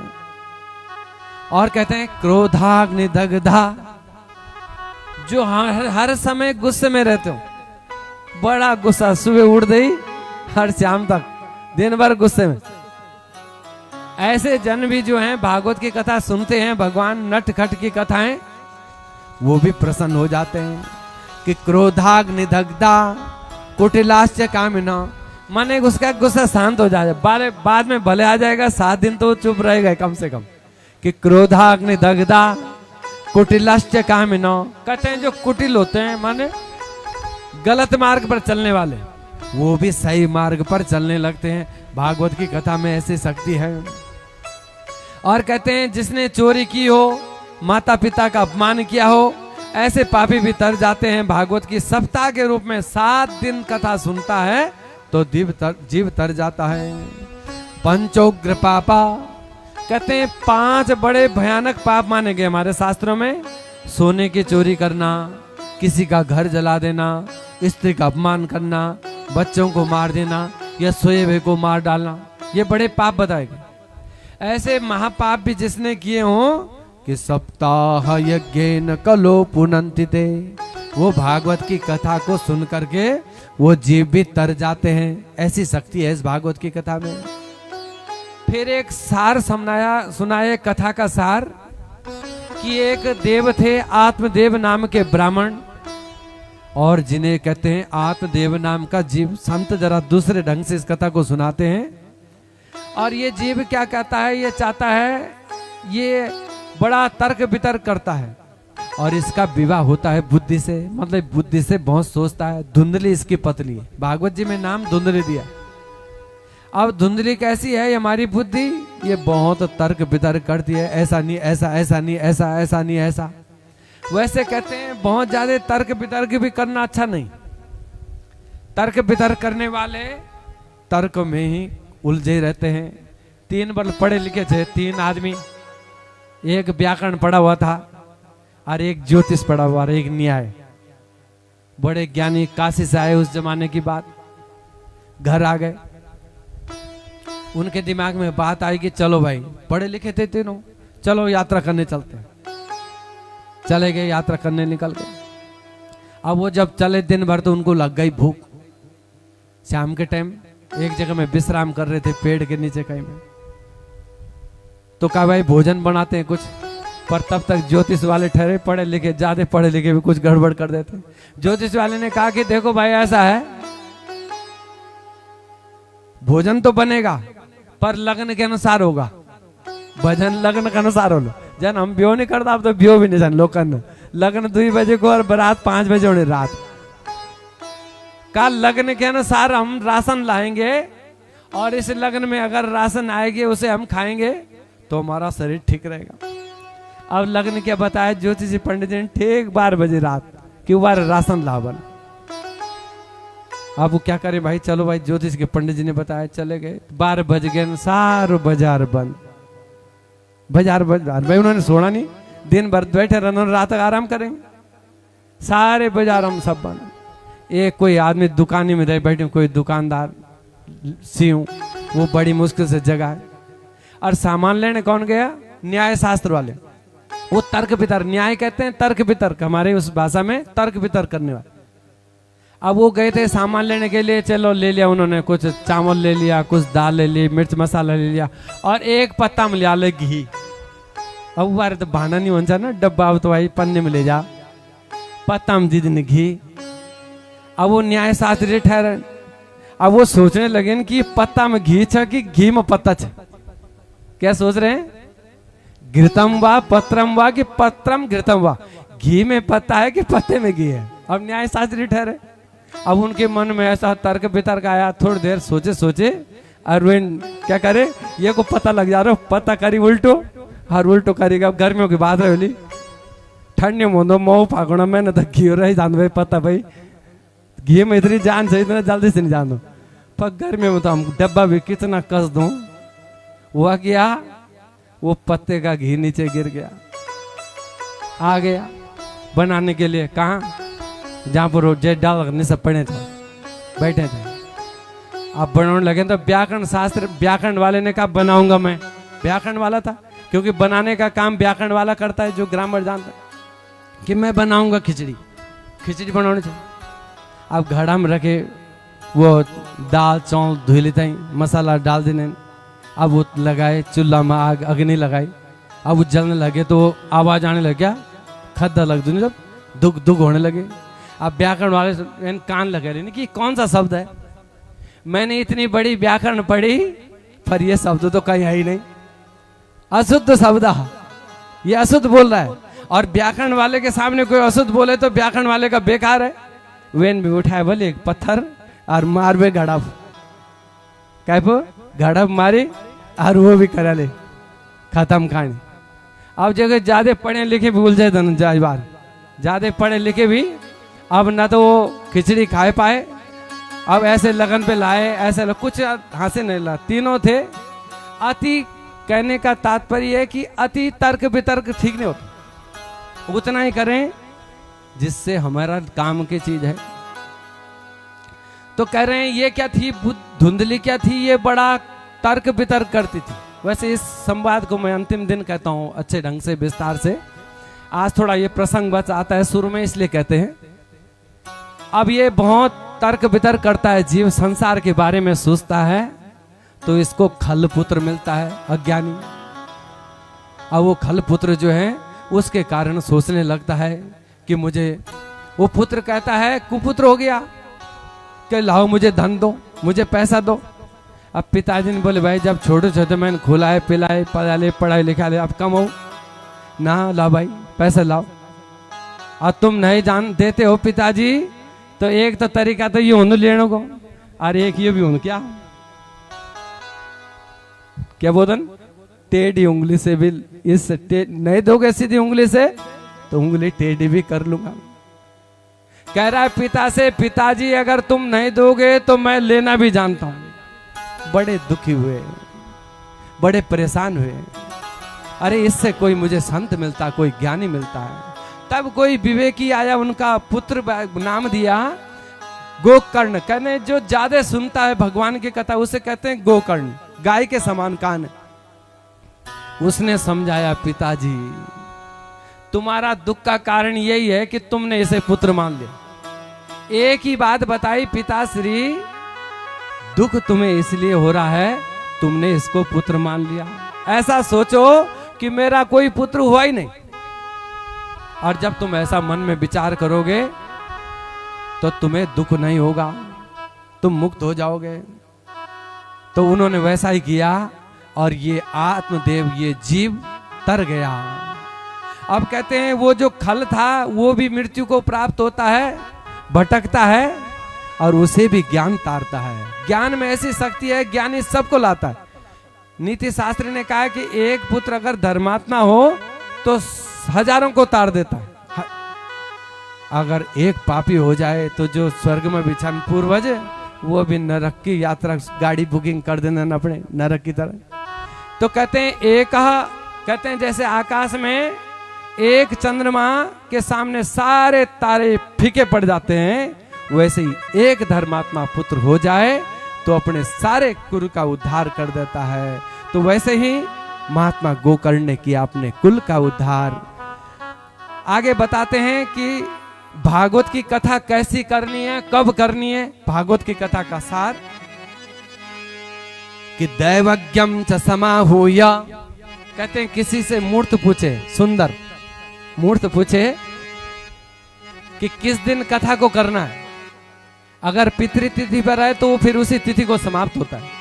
और कहते हैं जब कथा का दिन निश्चित हो जाए तो देशे देशे सासेयम वार्ता प्रेष्या प्रयत्न, तो कने स्थान स्थान में इसका संदेश दे, इस कथा के संदेश दे कि भविष्यति च कथा छात्र आगंतव्यम कुटुंबे, कि आप सब परिवार आमंत्रित है। कई लोग बड़े होते हैं कि भाई कार्ड दिन सब परिवार ने लिखी, अभियों की आदत पड़ी रहने होते हैं। कई बार विचार करते हैं लोग, पंडित जी वहां तो कथा है पर वो एक ही आदमी के लिए होगा। अरे कथा में किसी के लिए नहीं होता, सब परिवार। कथा तो जहां हो जब हो। हाँ भाई शादी विवाह में तो होता है, एक आदमी का सीमित द्वारा होता है। तो कथा जब भी हो जहां भी हो तो जाना चाहिए। तो कस्सा कुटुंबी भी इसमें लिखा है कि परिवार के साथ में आना चाहिए।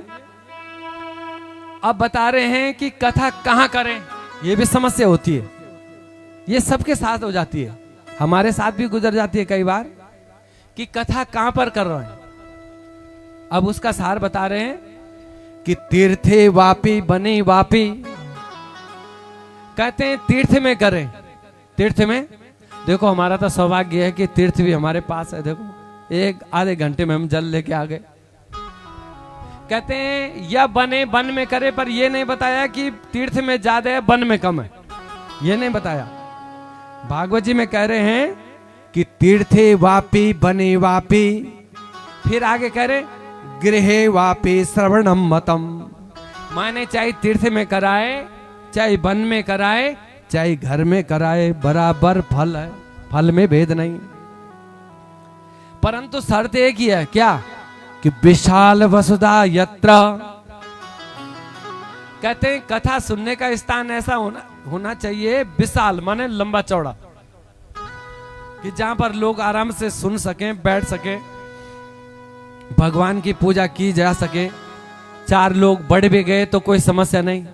अब हमने सीमित दायरे ले लिया कि भाई यहीं पर करना है। अब कई बार क्या हुआ, हमने किया, जजमान लोगों का बहुत आग्रह कि हमने घर के अंदर ही करनी है, हॉल बड़ा है इसी में करते हैं, बहुत बड़ा है, हम तो बहुत लोग आ जाते हैं। परंतु कथा में एक हिसाब नहीं होता भाई। भाई आज 50 हैं, कल सीधे 500 भी हो। ये हमारे बिजवान माता जी बैठी हैं, इनके यहाँ दूसरे तीसरे दिन की बात है शायद, इतनी भीड़ हुई कि वो जो पांडा लगा रखा इससे डबल तो पहले लगा था, बढ़ाना पड़ा हो तीसरे दिन। तो एक होता है भाई, समय का कुछ पता नहीं चलता है। बस श्रोता की जिज्ञासा है कि कब बढ़ जाएं। किसी को समय लग जाता है, आते हैं लोग, कोशिश करते हैं, हर आदमी चाहता है भाई आजकल अपने काम भी आवश्यक हैं, इसलिए कहते हैं कि कथा जहां पर भी करे विशाल स्थान कैसा हो, व्यापक हो, माने खुला हो। वसुधा यत्र, विशाल वसुधा यत्र कर्तव्यम त कथा स्थलम, माने उसी स्थान का स्थान करे। हाँ अगर हमारे पास कोई विकल्प नहीं तो कई बार हमने छत में भी की, घर में भी की, कमरों में भी की। अगर नहीं है, किसी के पास नहीं है बहुत दूर, अब तीर्थों में तो होता है, वहां पे तो हॉल में कराते हैं। तीर्थों में जितनी कथा होती है, कोई बाहर से आते हैं तो वहां तो कहीं हॉल में सीमित दायरे में करने पड़ती है समय के अनुसार। परंतु इसका कहते हैं विशाल कोशिश करनी चाहिए, ऐसा स्थान हो जहां पर व्यापक स्थान हो। चलो ये तो कथा के स्थान की बात हुई। अब बता रहे हैं कि कथा को किस तरफ मुख करके करें, ये भी बात जानने लायक है कि उदंग मुखो भवेद वक्ता श्रोता वे प्रामुखस्तथा, कहते हैं अगर उत्तर की तरफ वक्ता है तो जजमान का मुंह उत्तर पूर्व की तरफ होना चाहिए।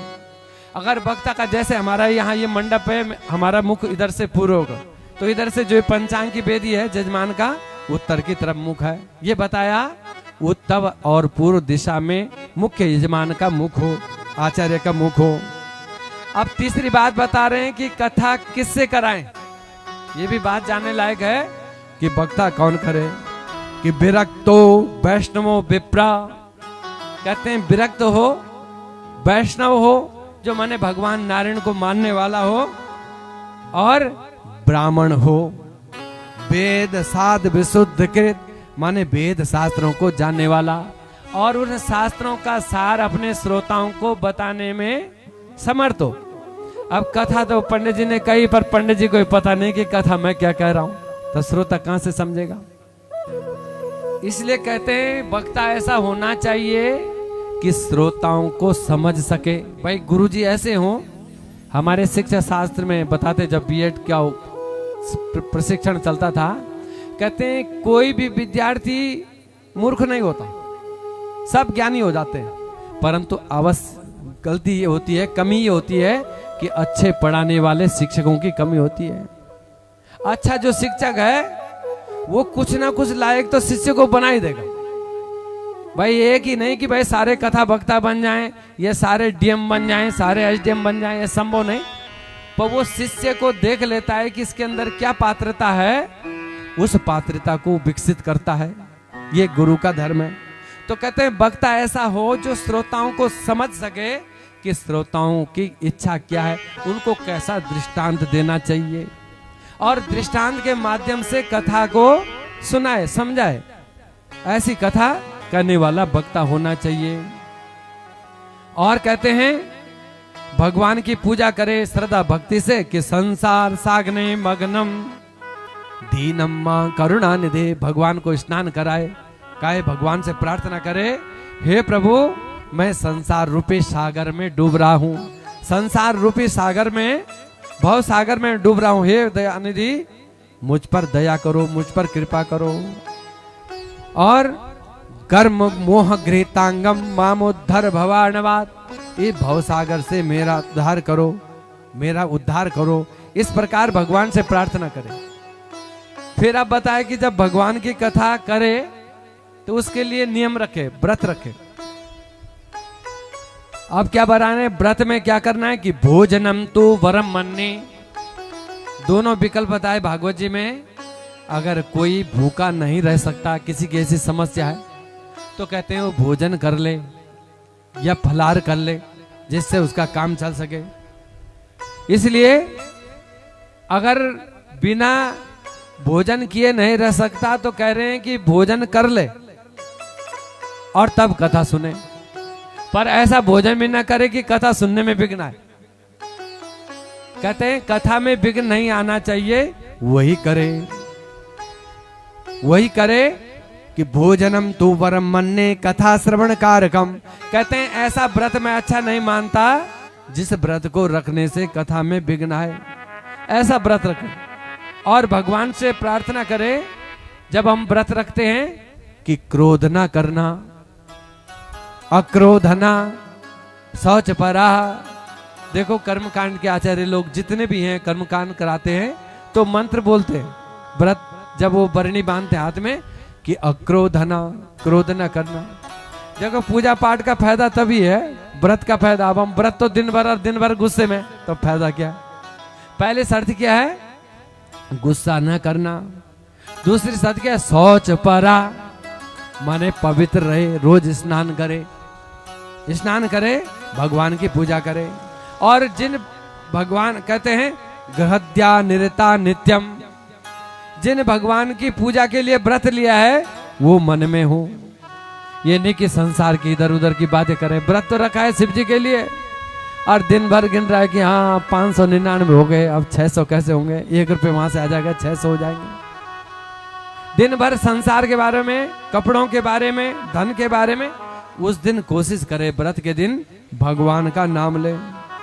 और कहते हैं प्रसन्न मन सा सदा, मन से प्रसन्न रहे। कई बार होता है कि भाई व्रत रख लिया, बोझा ना समझे, व्रत को अपने ऊपर एक भार ना समझे। व्रत रखते समय क्या रहे?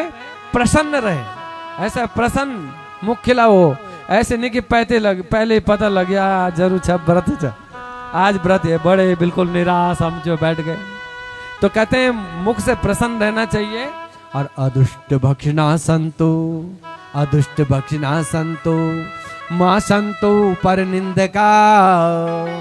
कहते हैं ऐसा भोजन नहीं करे जिसकी शास्त्र ने निंदा की है, जिससे इंद्रियों को विकार आता है, इंद्रियां जो हैं चंचल हो जाएं, ऐसे नहीं। और कहते हैं मां संतो पर निंदका। कई बार क्या करते हैं हम, गुस्सा भी नहीं करते, समय पर कम भोजन करते हैं, फलाहार करते हैं, पर एक कार्य कर लेते हैं, क्या निंदा करते हैं। हम तो खूब व्रत रख दो पर हमारा पड़ोसी बात कहते ही नहीं हूं बिल्कुल, हम तो खूब पूजा पाठ वाले, और दिन भर उसकी निंदा या किसी रिश्तेदार की निंदा। मां संतु पर निंदा का। कहते हैं निंदा करना भी पाप है। अरे वो नहीं करता तो उसे नहीं मिलेगा पुण्य, हम कर रहे हैं। कई बार हम व्रत करते हैं तो अपने व्रत का बड़ा पड़ता, हम तो बड़े भगत हैं जी, हम तो दिन भर भक्ति भाव वाले हैं। तो कहते हैं जो हम कर्म करते हैं उसकी प्रशंसा भी नहीं, हाँ कि हम भगवान के एक सबसे छोटे सेवक है। अभिमान नहीं हो जीव को, यही व्रत का कर्म का फल है। अब बता रहे हैं कि भागवत की कथा जब करे, जय शब्द नमः शब्दम शंख शंख शब्दम चकारे, कहते हैं जय जयकार करे, शंख की ध्वनि करे और अधिक से अधिक कोशिश करे, दान देने की कोशिश करे। भागवत की कथा का फिर सार बताते हैं, कहते हैं भागवत की कथा को जो सुनता है उससे दरिद्रता दूर हो जाती है। कि दारिद्र्या दुर्गजर दाहितानम माया पिशाचे परमर्धितानम क्षेमाय वैसं संसार सिंधो परिपातितानम क्षेमाय वे भागवतम प्रगर्जति। कहते हैं दरिद्रता को दूर कर देती है भागवत की कथा जब कोई सुनता है और उसे भूत प्रेत ऐसा कोई भय हो, कहते हैं ये कोई भय नहीं होता, भगवान का नाम भगवान की शरण में जाना। संसार सिंधु माने संसार रूपी सागर से वो जीव तर जाता है, उसका कल्याण हो जाता है। इसलिए भागवत का सार बता रहे हैं, भगवान की शरण में जो चला जाता है भगवान उसे अपना लेते हैं। क्या कहते हैं सनत कुमार जी, सारे संसारे विषय विष संगा कुलधिया क्षणार्धम क्षेमार्थम विवत सुख गाथा तुलसुधाम किमर्थम व्यर्थम भो व्रजत कुपते कोसित कथे परीक्षे साक्षायत श्रवणगत मोक्षोक्ति कथने परीक्षे साक्षायत श्रवणमुत मोक्षोक्ति कथने। कहते हैं संसार का सार ये है, ये हमारी इंद्रियां बड़ी बलवान है।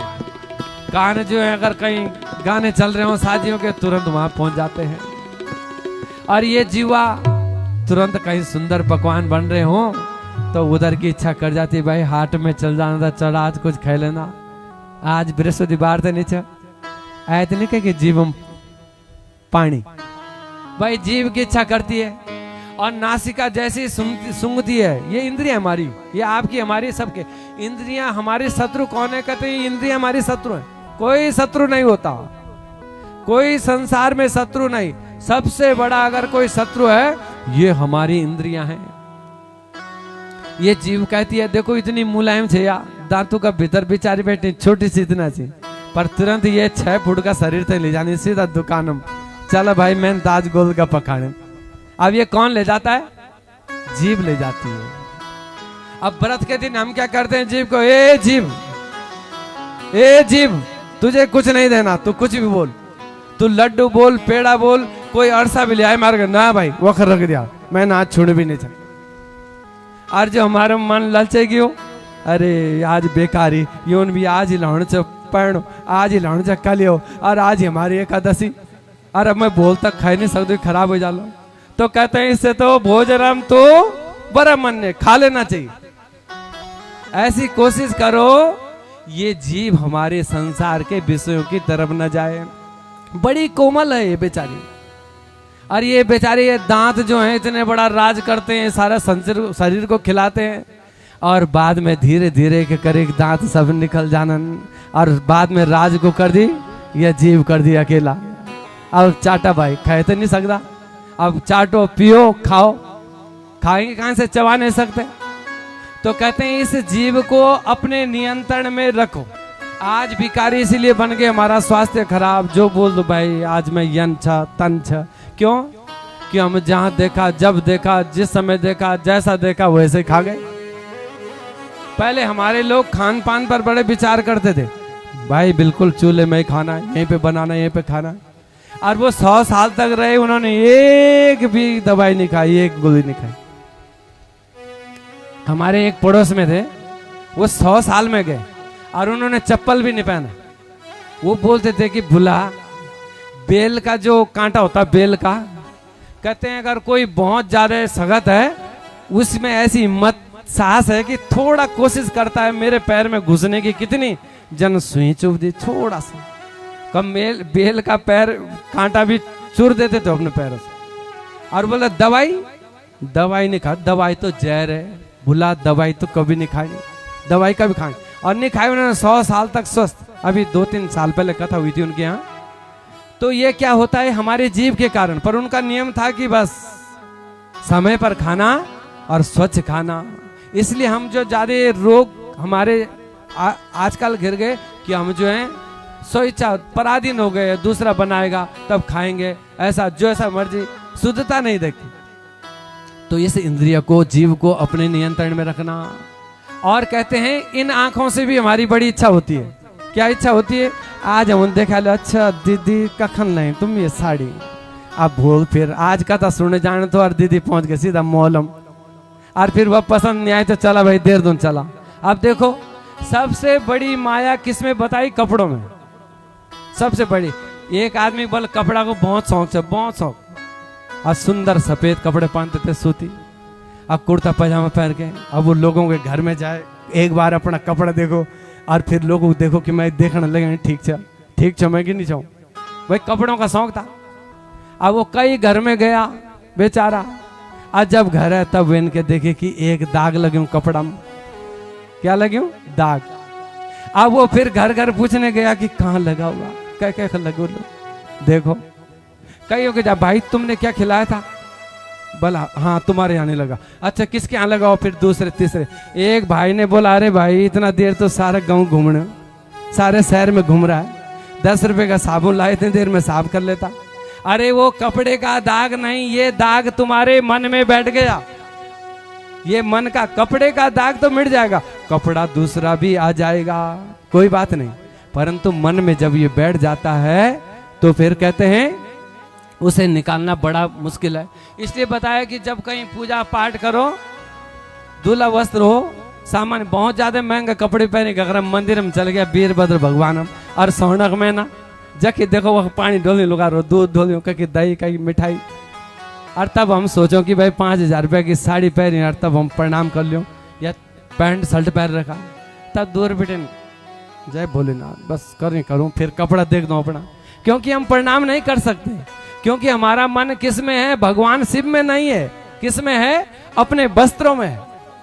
तो ये हमारी इंद्रियां जो हैं ये विषय की ओर दौड़ाती हैं। तो इन इंद्रियों को देखो, जितने आप पुराने अब तो खैर नए वक्ता हो गए, वो तो ज्यादा दिन भर नचाते रहते हैं, जितने पुराने वक्ता हैं उनकी कथा आप सुनेंगे तो वास्तव में उन्होंने ये 6 विषयों पर ही बोला।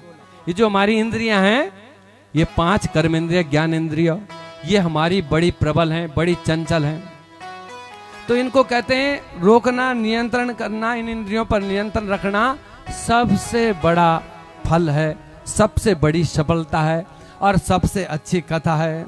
इसलिए सनत कुमार जी कह रहे हैं कि ज्यादा तुम्हारे पास समय नहीं है कि क्षणार्थम क्षेमार्थम, अपने कल्याण के लिए एक क्षण निकालो, भगवान की कथा सुनो। अरे परीक्षित प्रमाण है, परीक्षित ने 7 दिन मात्र ये भागवत की कथा सुनी और 7 दिनों में उतर गया। जब हमारे पास ऐसे प्रमाण है, भागवत जी की कथा ऐसे कहती है, तो क्यों ये संसार में भटक रहा है? किमर्थम, किस लिए भटक रहा है? व्यर्थम, बेकार भटकता है। अब कई लोग कुछ दिन कथा सुनने गए, पूजा पाठ करते हैं शिव जी की, फिर उन्होंने वहां बाद ना शिव जी तक कुछ नहीं देने भाई, ना तो कोई लैटरी लगी ना कुछ, अब हनुमान जी मनाओ। अब कुछ दिन हनुमान जी मनाए, फिर वो भी छोड़े, और फिर कई हका देवता, अब कुछ दिन वो देवता मनाए, फिर वो भी छोड़े, अब फिर लास्ट में एक बाबा चले आजकल निरंकारी बन जाओ भाई, सब छोड़ा, देवताओं बगावना नदीम छोड़ो, बगाओ इनको, ये कुछ नहीं। अरे एको देवो भवो शिवो वा केशवो वा, एक देवता हो, शिव हो या केशव हो, उसके उनके चरण हम पकड़ ले तो वही हमें तार देंगे। तो इसलिए कहते हैं अपने मन को अधिक नहीं भटकाना चाहिए और उसी से जीव का कल्याण हो जाता है। और यही भागवत के 6 अध्याय हैं माध्यम में, और यही विषयों का सार समझाया। आगे भागवत जी का जो ये प्रथम स्कंद है और बहुत ही महत्वपूर्ण सारे मंगलाचरणों का उच्चारण करेंगे। खाली इसका भाव बताएंगे कि जन्माद्यस्य यतो नयादिरता चार्थेषु विज्ञा स्वराट तेना ब्रह्म हृदय आदि कवये मुह्यन्ति सूर्यो। कहते हैं भगवान क्या कार्य करते हैं? जन्मादि माने संसार को बनाते हैं, इसका पालन का कार्य करते हैं, इसका संहार का कार्य करते हैं भगवान। और उन भगवान ने क्या किया? ब्रह्मा जी को हृदय में वेदों का ज्ञान दिया। और वो परमात्मा क्या है? विनिमय माने परिवर्तन करने में समर्थ है। जल को तेज में अभी चाहे तो तूफान आ जाए, वर्षा आ जाए, अभी चाहे तो धूप आ जाए, कुछ भी कर सकते हैं। कल दिन में खूब धूप थी, हमने कहा कितना प्रचंड धूप, और रात में इंद्रदेव बरसा गए। सुबह में छाया थी, दिन में फिर वही धूप। ये क्या है? ये कौन कर सकता है? भगवान कर सकते हैं, हमारे हाथ में नहीं है। तो कहते हैं धामना श्वेन सदा निरस्त कुहकम सत्यम परम नेमयी सत्यम परम धीमहि। कहते हैं जो जागृत, स्वप्न और सुसुप्ता इन अवस्थाओं से हमें दूर रखते हैं, ऐसे सत्य स्वरूप भगवान जो अपने धाम में स्वयं विराजमान है, उन्हें बंधन करते हैं। सत्य स्वरूप परमात्मा, ये नहीं नाम बताया कि कोई भगवान का नाम नहीं लिया, किसी भी भगवान। कौन भगवान? सत्यम परम धीमहि, सत्स्वरूप परमात्मा का ध्यान करते हैं। आगे बताया कि धर्म प्रोज्झित कैत्र पर्वो निर्मत्सराणाम सताम वैद्यम वास्तवमत्र शिवदम तापत्रयो मूलनम। कहते हैं जो धर्म का उपदेश देते हैं, पुत्र को बताते हैं तुम्हारा धर्म क्या है, ये भागवत की कथा में बताया। पिता का धर्म क्या है, ये भागवत की कथा में बताया। अनेक कथाएं हैंगी। और कहते हैं जो हमारे त्रिविध ताप होते हैं, आदि दैविक, आदि भौतिक, आध्यात्मिक, इन तापों से जो हमें दूर करते हैं। अब जब इतनी सुंदर सरल जो ये भागवत की कथा है, किंबा परेश्वर, तो कहते हैं इधर उधर भटकने से क्या फायदा? भगवान नारायण की कथा सुने, क्योंकि उनकी कथा सुनने से क्या होता है? सद्यो हृदय अवरोध, तेरे भगवान हृदय में विराजमान हो जाते हैं। सुश्रुवित तत्क्षणात्, कहते हैं जब भक्त सुनने लगता है तभी भगवान का हो जाता है। फिर आगे बताते हैं भागवत का सार, निगम कल्पतरोर्गलितं फलम शुक मुखादमृता द्रव संयुतम पिबत भागवतम रसमालयम मुहुरहो रसिका भुवि भावुका। माने वेद रूपी कल्प वृक्ष का जो फल है, माने वेद का जो फल था, उसे व्यास जी ने गाया है। माने 18,000 श्लोक बनाए और उसे अपने पुत्र सुखदेव को पढ़ाया। और सुखदेव जी ने जो कथा सुनाई, उस कथा को कहते हैं बार बार सुनना चाहिए। बार बार सुनने से जीव का हित होता है, कल्याण होता है। फिर कहते हैं सूत जी से प्रश्न किए आचार्य सौनक ने, 6 प्रश्न किए कि किम श्रेय शास्त्र सार कौसौतार प्रयोजनम किम कर्मम केवतारश्च धर्म कम शरणम गतो। कहते हैं श्रेय क्या है, माने कल्याण का मार्ग क्या है वो बताओ, और शास्त्र कितने हैं, और कौसौतार प्रयोजनम, भगवान का अवतार लेने का प्रयोजन क्यों लिया अवतार, और कितने अवतार लिए। अगर भगवान ने धर्म की रक्षा के लिए अवतार लिया, तो भगवान जब चले गए श्री कृष्ण, तो धर्म की रक्षा किसने की?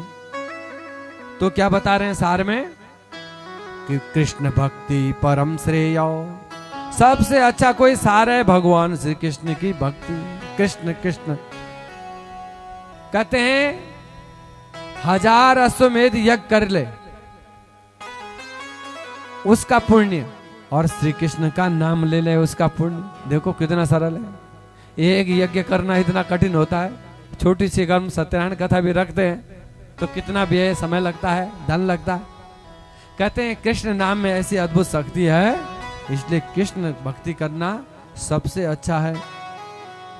और शास्त्रों को सुनना, शास्त्र की बात सुनना, जब शास्त्र सुनेंगे तभी तो समझाएंगे। जो समझदार लोग हैं कहते हैं अपने समय का सही प्रयोग करते हैं। क्या लिखा है भर्तृहरि ने कि काव्य शास्त्र विनोदेना कालो गच्छति धीमताम। आगे क्या है, व्यसनेन च मूर्खाणाम निंद्रा कलेन वा। कहते हैं जो समझदार लोग हैं वो अपने समय का क्या करते हैं, सदुपयोग करते हैं। शास्त्रों को पढ़ना, अच्छी बातें सुनना, अच्छी बातें सुनाना। पर जो ना समझ लोग हैं वो बोलते हैं चलो समय पास नहीं हो, कोई व्यसन कर लो। व्यसनेन च मूर्खाणाम, वो समय एक के पास तो समय नहीं। जो पूजा पाठ करने वाला वो फटाफट नहाता है, अपना काम करा, ये करा, भगवान की पूजा करे, कब दिन हुए, फिर खाना बनाया, फिर शाम की पूजा करी, फिर शाम का भोजन बनाया, दिन का पता ही नहीं चलता। और कोई बोलते हैं हमारा समय पास नहीं हो रहा, भाई समय नहीं निकल रहा, चलो। ये कौन करता है कि व्यसनेन च मूर्खाणाम। और क्या करते हैं, या तो वो व्यसन कर रहे होंगे, जुआ खेल रहे होंगे, और या निंद्रा, या तो सोए होंगे। अरे भगवान ने सोने के लिए रात बनाई, दिन जगने के लिए बनाया। जो जगता है वो पाता है। दिन सोने जगने के लिए, मेहनत करने के लिए, कर्म करने के लिए। धन कमाओ मेहनत से, मेहनत करो, पढ़ो लिखो। और यह क्या करते हैं मूर्ख लोग, एक दूसरे की काट करेंगे, तुम्हारे लिए ऐसा बोल रहा था, तुम्हारे लिए ऐसा बोल रहा था, और उन दोनों ने भी बहस और कलह, उनमें झगड़ा। तो ये नासमझ लोग करते हैं कि व्यसनेन मूर्खाणाम निंद्रा कलहेन वा। समझदार लोग वही हैं जो अपने समय का सही उपयोग करें।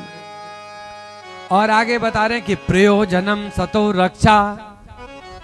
भगवान का अवतार लेने का प्रयोजन था साधु संतों की रक्षा करना। और कर्म क्या है, सृष्टि आदि को रचना, सृष्टि को बनाना। ये भगवान की महत्ता है, महत्व है।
पे कहते हैं बिना कारण नहीं हंसना चाहिए। किम कारणम भोज भवान मूर्ख। कहते हैं अकारण हंसना भी अच्छा नहीं, क्योंकि ये इससे जो है जिसके सामने हंसोगे वो सोचेगा क्या लगता है मुझे देख के हंस रहे, क्यों हंस रहे हो नारद। तो नारद जी ने कहा मैया तुम बहुत भोली हो, सीधी हो, और भोलेनाथ चतुर हैं, वो होशियार है। तुम भोली हो उनका नाम भोलेनाथ तो है, परंतु वो होशियार है, चतुर है। तुमसे कुछ और बोलते हैं, मुझसे कुछ और बोलते हैं, किसी और से कुछ और बोलते हैं। क्या मतलब नारद, क्या कह रहे हो? मैया वो सत्य नहीं कहते। क्या छुपाया मुझसे, बताओ। आज तक उन्होंने जो भी कहा सब मुझे स्पष्ट रूप से बताया। क्या छुपाया बताओ मुझसे। अच्छा मैया छोड़ो, बाकी बात छोड़ो। एक प्रश्न मैं आपसे करता हूं, बस एक प्रश्न मेरा। क्या प्रश्न है? मैया कभी भोलेनाथ ने बताया उनके कंठ में ये माला किसकी है? बताया किसके हैं मुंड? बताया। मां पार्वती ने कहा अच्छा नारद ये बात है, आज मैं तुम्हें पता चलेगा। बाबा तुम मेरा कान खोला लो, आज और जाओ तक। अच्छा नारद तुम ही बता दो मुझे। नारद जी ने कहा मैया ये मेरा काम नहीं। और नारद जी तो चल गए श्रीमन नारायण करते करते। अब भोलेनाथ आए, रोज आरती होती थी, ओम जय शिव ओमकारा। भोलेनाथ में जल चढ़ाया जाता था, नमः शिवाय नमः शिवाय, भोग लगाया जाता था। आज कुछ नहीं। अरे देवी क्या हुआ? आज तुम मौन अवस्था भी नहीं है कि तुम मौन हो गई, कुछ नहीं बोलती। माता पार्वती मुख बंद कर दिया बिल्कुल। भोलेनाथ देखने लगे, देवी बताओ क्या बात है, क्या स्वास्थ्य ठीक नहीं था? मां पार्वती कुछ नहीं बोलती। भोलेनाथ ने कहा बताओ देवी। जब एकाग्र दृष्टि से देखने लगे तो मां पार्वती ने मुख फेर लिया दूसरी तरफ। अरे देवी ये क्या बात हुई? मैं तुमसे पूछ रहा हूं कुछ और तुमने मुंह फेर लिया दूसरी दिशा में। सच बताओ बात क्या है? जो तुम्हारे मन में हो पूछ लो, जो जानना चाहते। तुम कहां गए थे? अरे देवी तुम्हें बताया था एक भक्त को वरदान देने गया था। अच्छा तुम सत्य नहीं बोल रहे हो? अरे देवी कभी झूठ बोला? अच्छा एक बात बताओ, तुम्हारे ये गले में जो मुंड है किसके हैं? तब भोलेनाथ ने बोला अच्छे वो बाबा तो नहीं है, वे कुछ काम का वे को अपन ब्यो तो है नहीं चा अल्लुकारी घर गृहस्थी बनी बाणी हुई भी उजाड़ दे, वही थे नहीं आए नारद जी। तो माँ पार्वती ने सिर हिला दिया। अच्छा तो समझ गए नारद आए हैं तो ये भी लीला होगी कुछ। अरे देवी छोड़ो, ये मुंडों के बारे में मत पूछो, छोड़ो, चलो आ जाओ सत्संग करते हैं, कथा सुनाता हूं। नहीं भोलेनाथ मुझे कुछ नहीं सत्संग करना, न सत्संग सुनना, न करना। मुझे तो ये जानना है ये किसके हैं मुंड, कह का छंद रखे इतना ही है। लोग तो एक मुंड देखी बिठरदन और इतना उठा दिया माला पूरी गल में। अरे देवी ना पूछो तो ठीक ही है, सबसे बढ़िया ना जानो तो वही अच्छा है इनके बारे में। नहीं मुझे तो जानना ही है। तो भगवान भोलेनाथ ने कहा जानना है तो देवी सुन, कान खोली सुन ले। किसके हैं? कि ये मुंड तेरा ही चल, तेरे हैं। अच्छा मेरे हैं, अर्थात इतनी बार मेरी मृत्यु हो गई। हाँ भोलेनाथ ने कहा देवी मैं तुमसे बहुत प्रेम करता हूं, बहुत प्रेम, अति प्रेम। आजकल को प्रेम नहीं कि प्रेम का चक्कर में ब्यो कर यार 2 दिन बाद बोला कि तलाक दे दिया, पर अति प्रेम करता हूं, ऐसा प्रेम करता हूं। अरे भोलेनाथ ये कौन सा प्रेम है कि मेरे इतने सिर और तुम?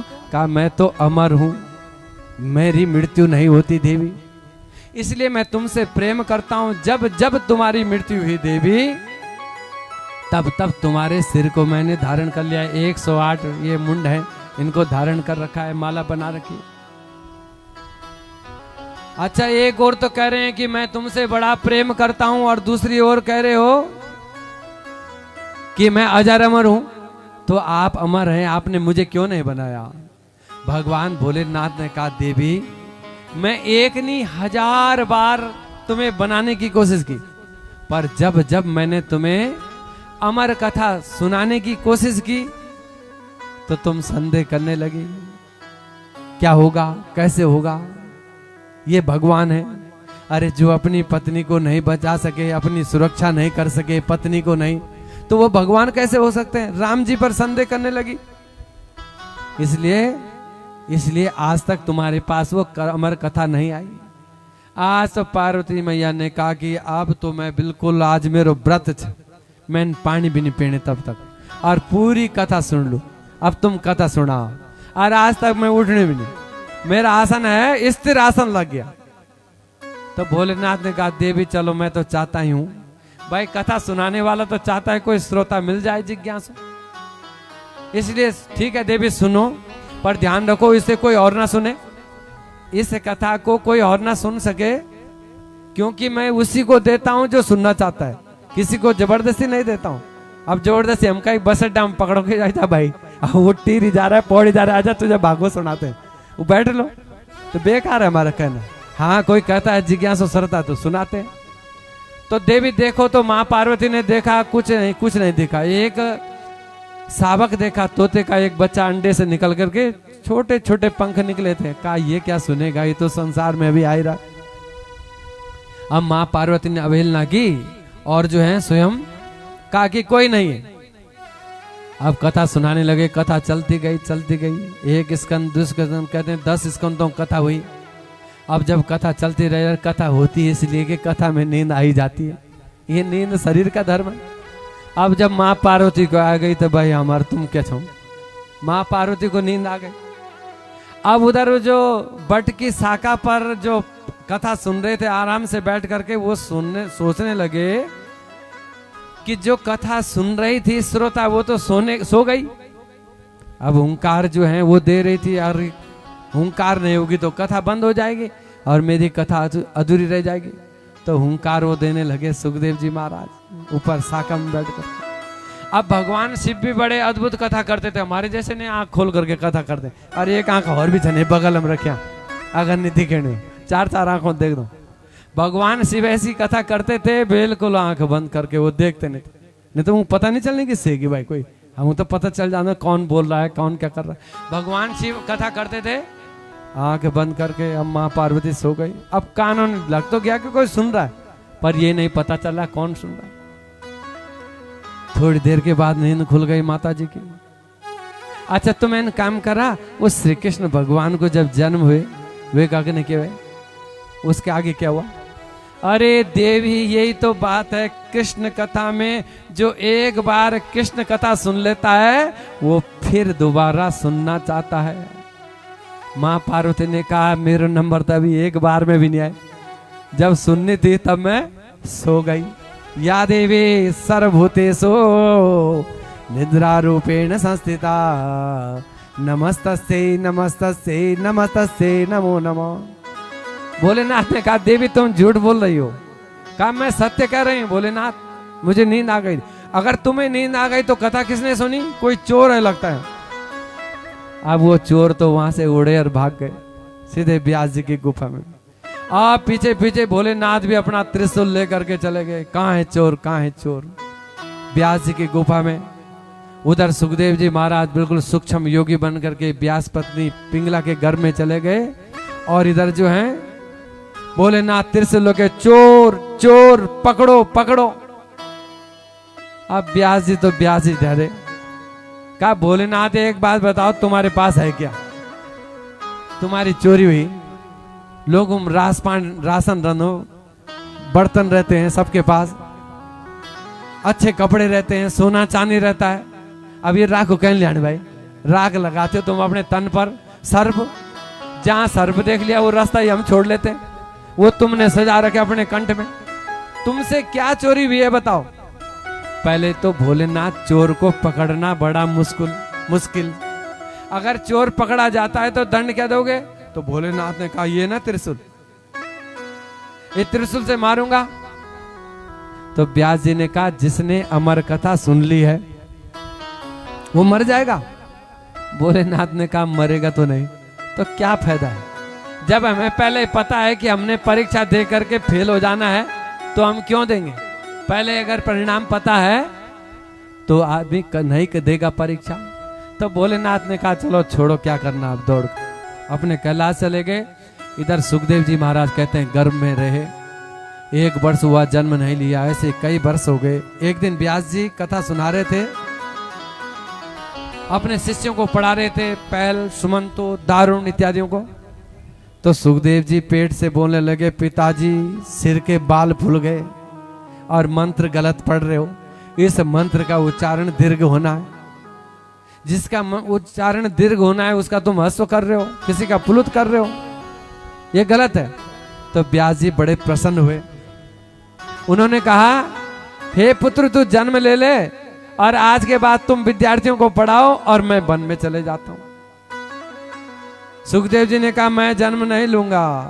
कब लोगे? कि मैं तब लूंगा जब भगवान कहेंगे कि उनकी माया मुझे ना घेरे। तो व्यास जी ने नारायण का ध्यान किया। नारायण ने आशीर्वाद दिया कि जिसने मेरी कथा सुनी है उस पर मेरी माया का प्रभाव नहीं होगा। और कहते हैं तुरंत जो है सुखदेव जी को जब बोध हुआ तो जन्म लिया, और जन्म होते कहते हैं वन की ओर चले गए। व्यास जी महाराज बड़े निराश हुए, उनके पीछे जाने लगे। जब सुखदेव जी ने पीछे देखा ही नहीं तो लौट करके घर आ गए। कुछ दिन परेशान रहते हैं, चिंतित रहते हैं। फिर उन्होंने विचार किया, मैं संसार को कुछ दूं। पहले एक वेद था, ऋग्वेद। उन्होंने उसके 3 हिस्से और किए तो 4 वेद हो गए, ऋग, यजुर, साम, अथर्व। और 4 वेदों के 4 अलग अलग शिष्य बनाए, उनको पढ़ाया। फिर 17 पुराणों की रचना की। फिर वो बड़े निराश रहते हैं और नारद जी उनको सुंदर ज्ञान देते हैं, सत्संग देते हैं, और उस सत्संग के माध्यम से वो भागवत जी की रचना करते हैं। तो बहुत ही सुंदर सार भागवत जी फिर अपने सुखदेव जी को पढ़ाते हैं, और सुखदेव जी इस कथा को राजा परीक्षित को सुनाते हैं। तो आइए आप कल समय का ध्यान रखना। ठीक हमारी कोशिश है 3 बजे, कोशिश उससे पहले जरा धूप बहुत होती है, आप लोगों को भी परेशानी हो जाएगी, इसलिए 3 बजे से 6:30 बजे तक लगभग कोशिश करेंगे, कथा विश्राम होगी। समय का ध्यान रखने का। कल बहुत सुंदर कथाएं, सरल कथाएं, और जिसमें भीष्म स्तुति, कुंती स्तुति है, और परीक्षित का जन्म आएगा। आगे जो है यम नियम व्रत के नियम बताए जाएंगे, बड़ा सुंदर साधना का नियम बताया जाएगा। और आगे जो है तृतीय स्कंद में विदुर, महात्मा विदुर की कथा आएगी, सृष्टि का वर्णन आएगा, और कपिल नारायण की कथा आएगी, देवहूति का चरित्र आएगा। तो समय का आप ध्यान रखेंगे। ठीक 3 बजे आप उपस्थित हों और यजमान परिवार का भी मनोबल बढ़ाएं सभी लोग। तो आइए भगवान नाम के साथ आज की कथा को विश्राम देते हैं। जय जय राधा रमण हरि बोल, जय जय राधा रमण हरि बोल, जय जय राधा रमण हरि बोल, जय जय राधा रमण हरि बोल, जय जय राधा रमण हरि बोल, जय जय राधा रमण हरि बोल, जय जय राधा रमण हरि बोल, जय जय राधा रमण हरि बोल, जय जय राधा रमण। सभी लोग तालियां, हरि बोल।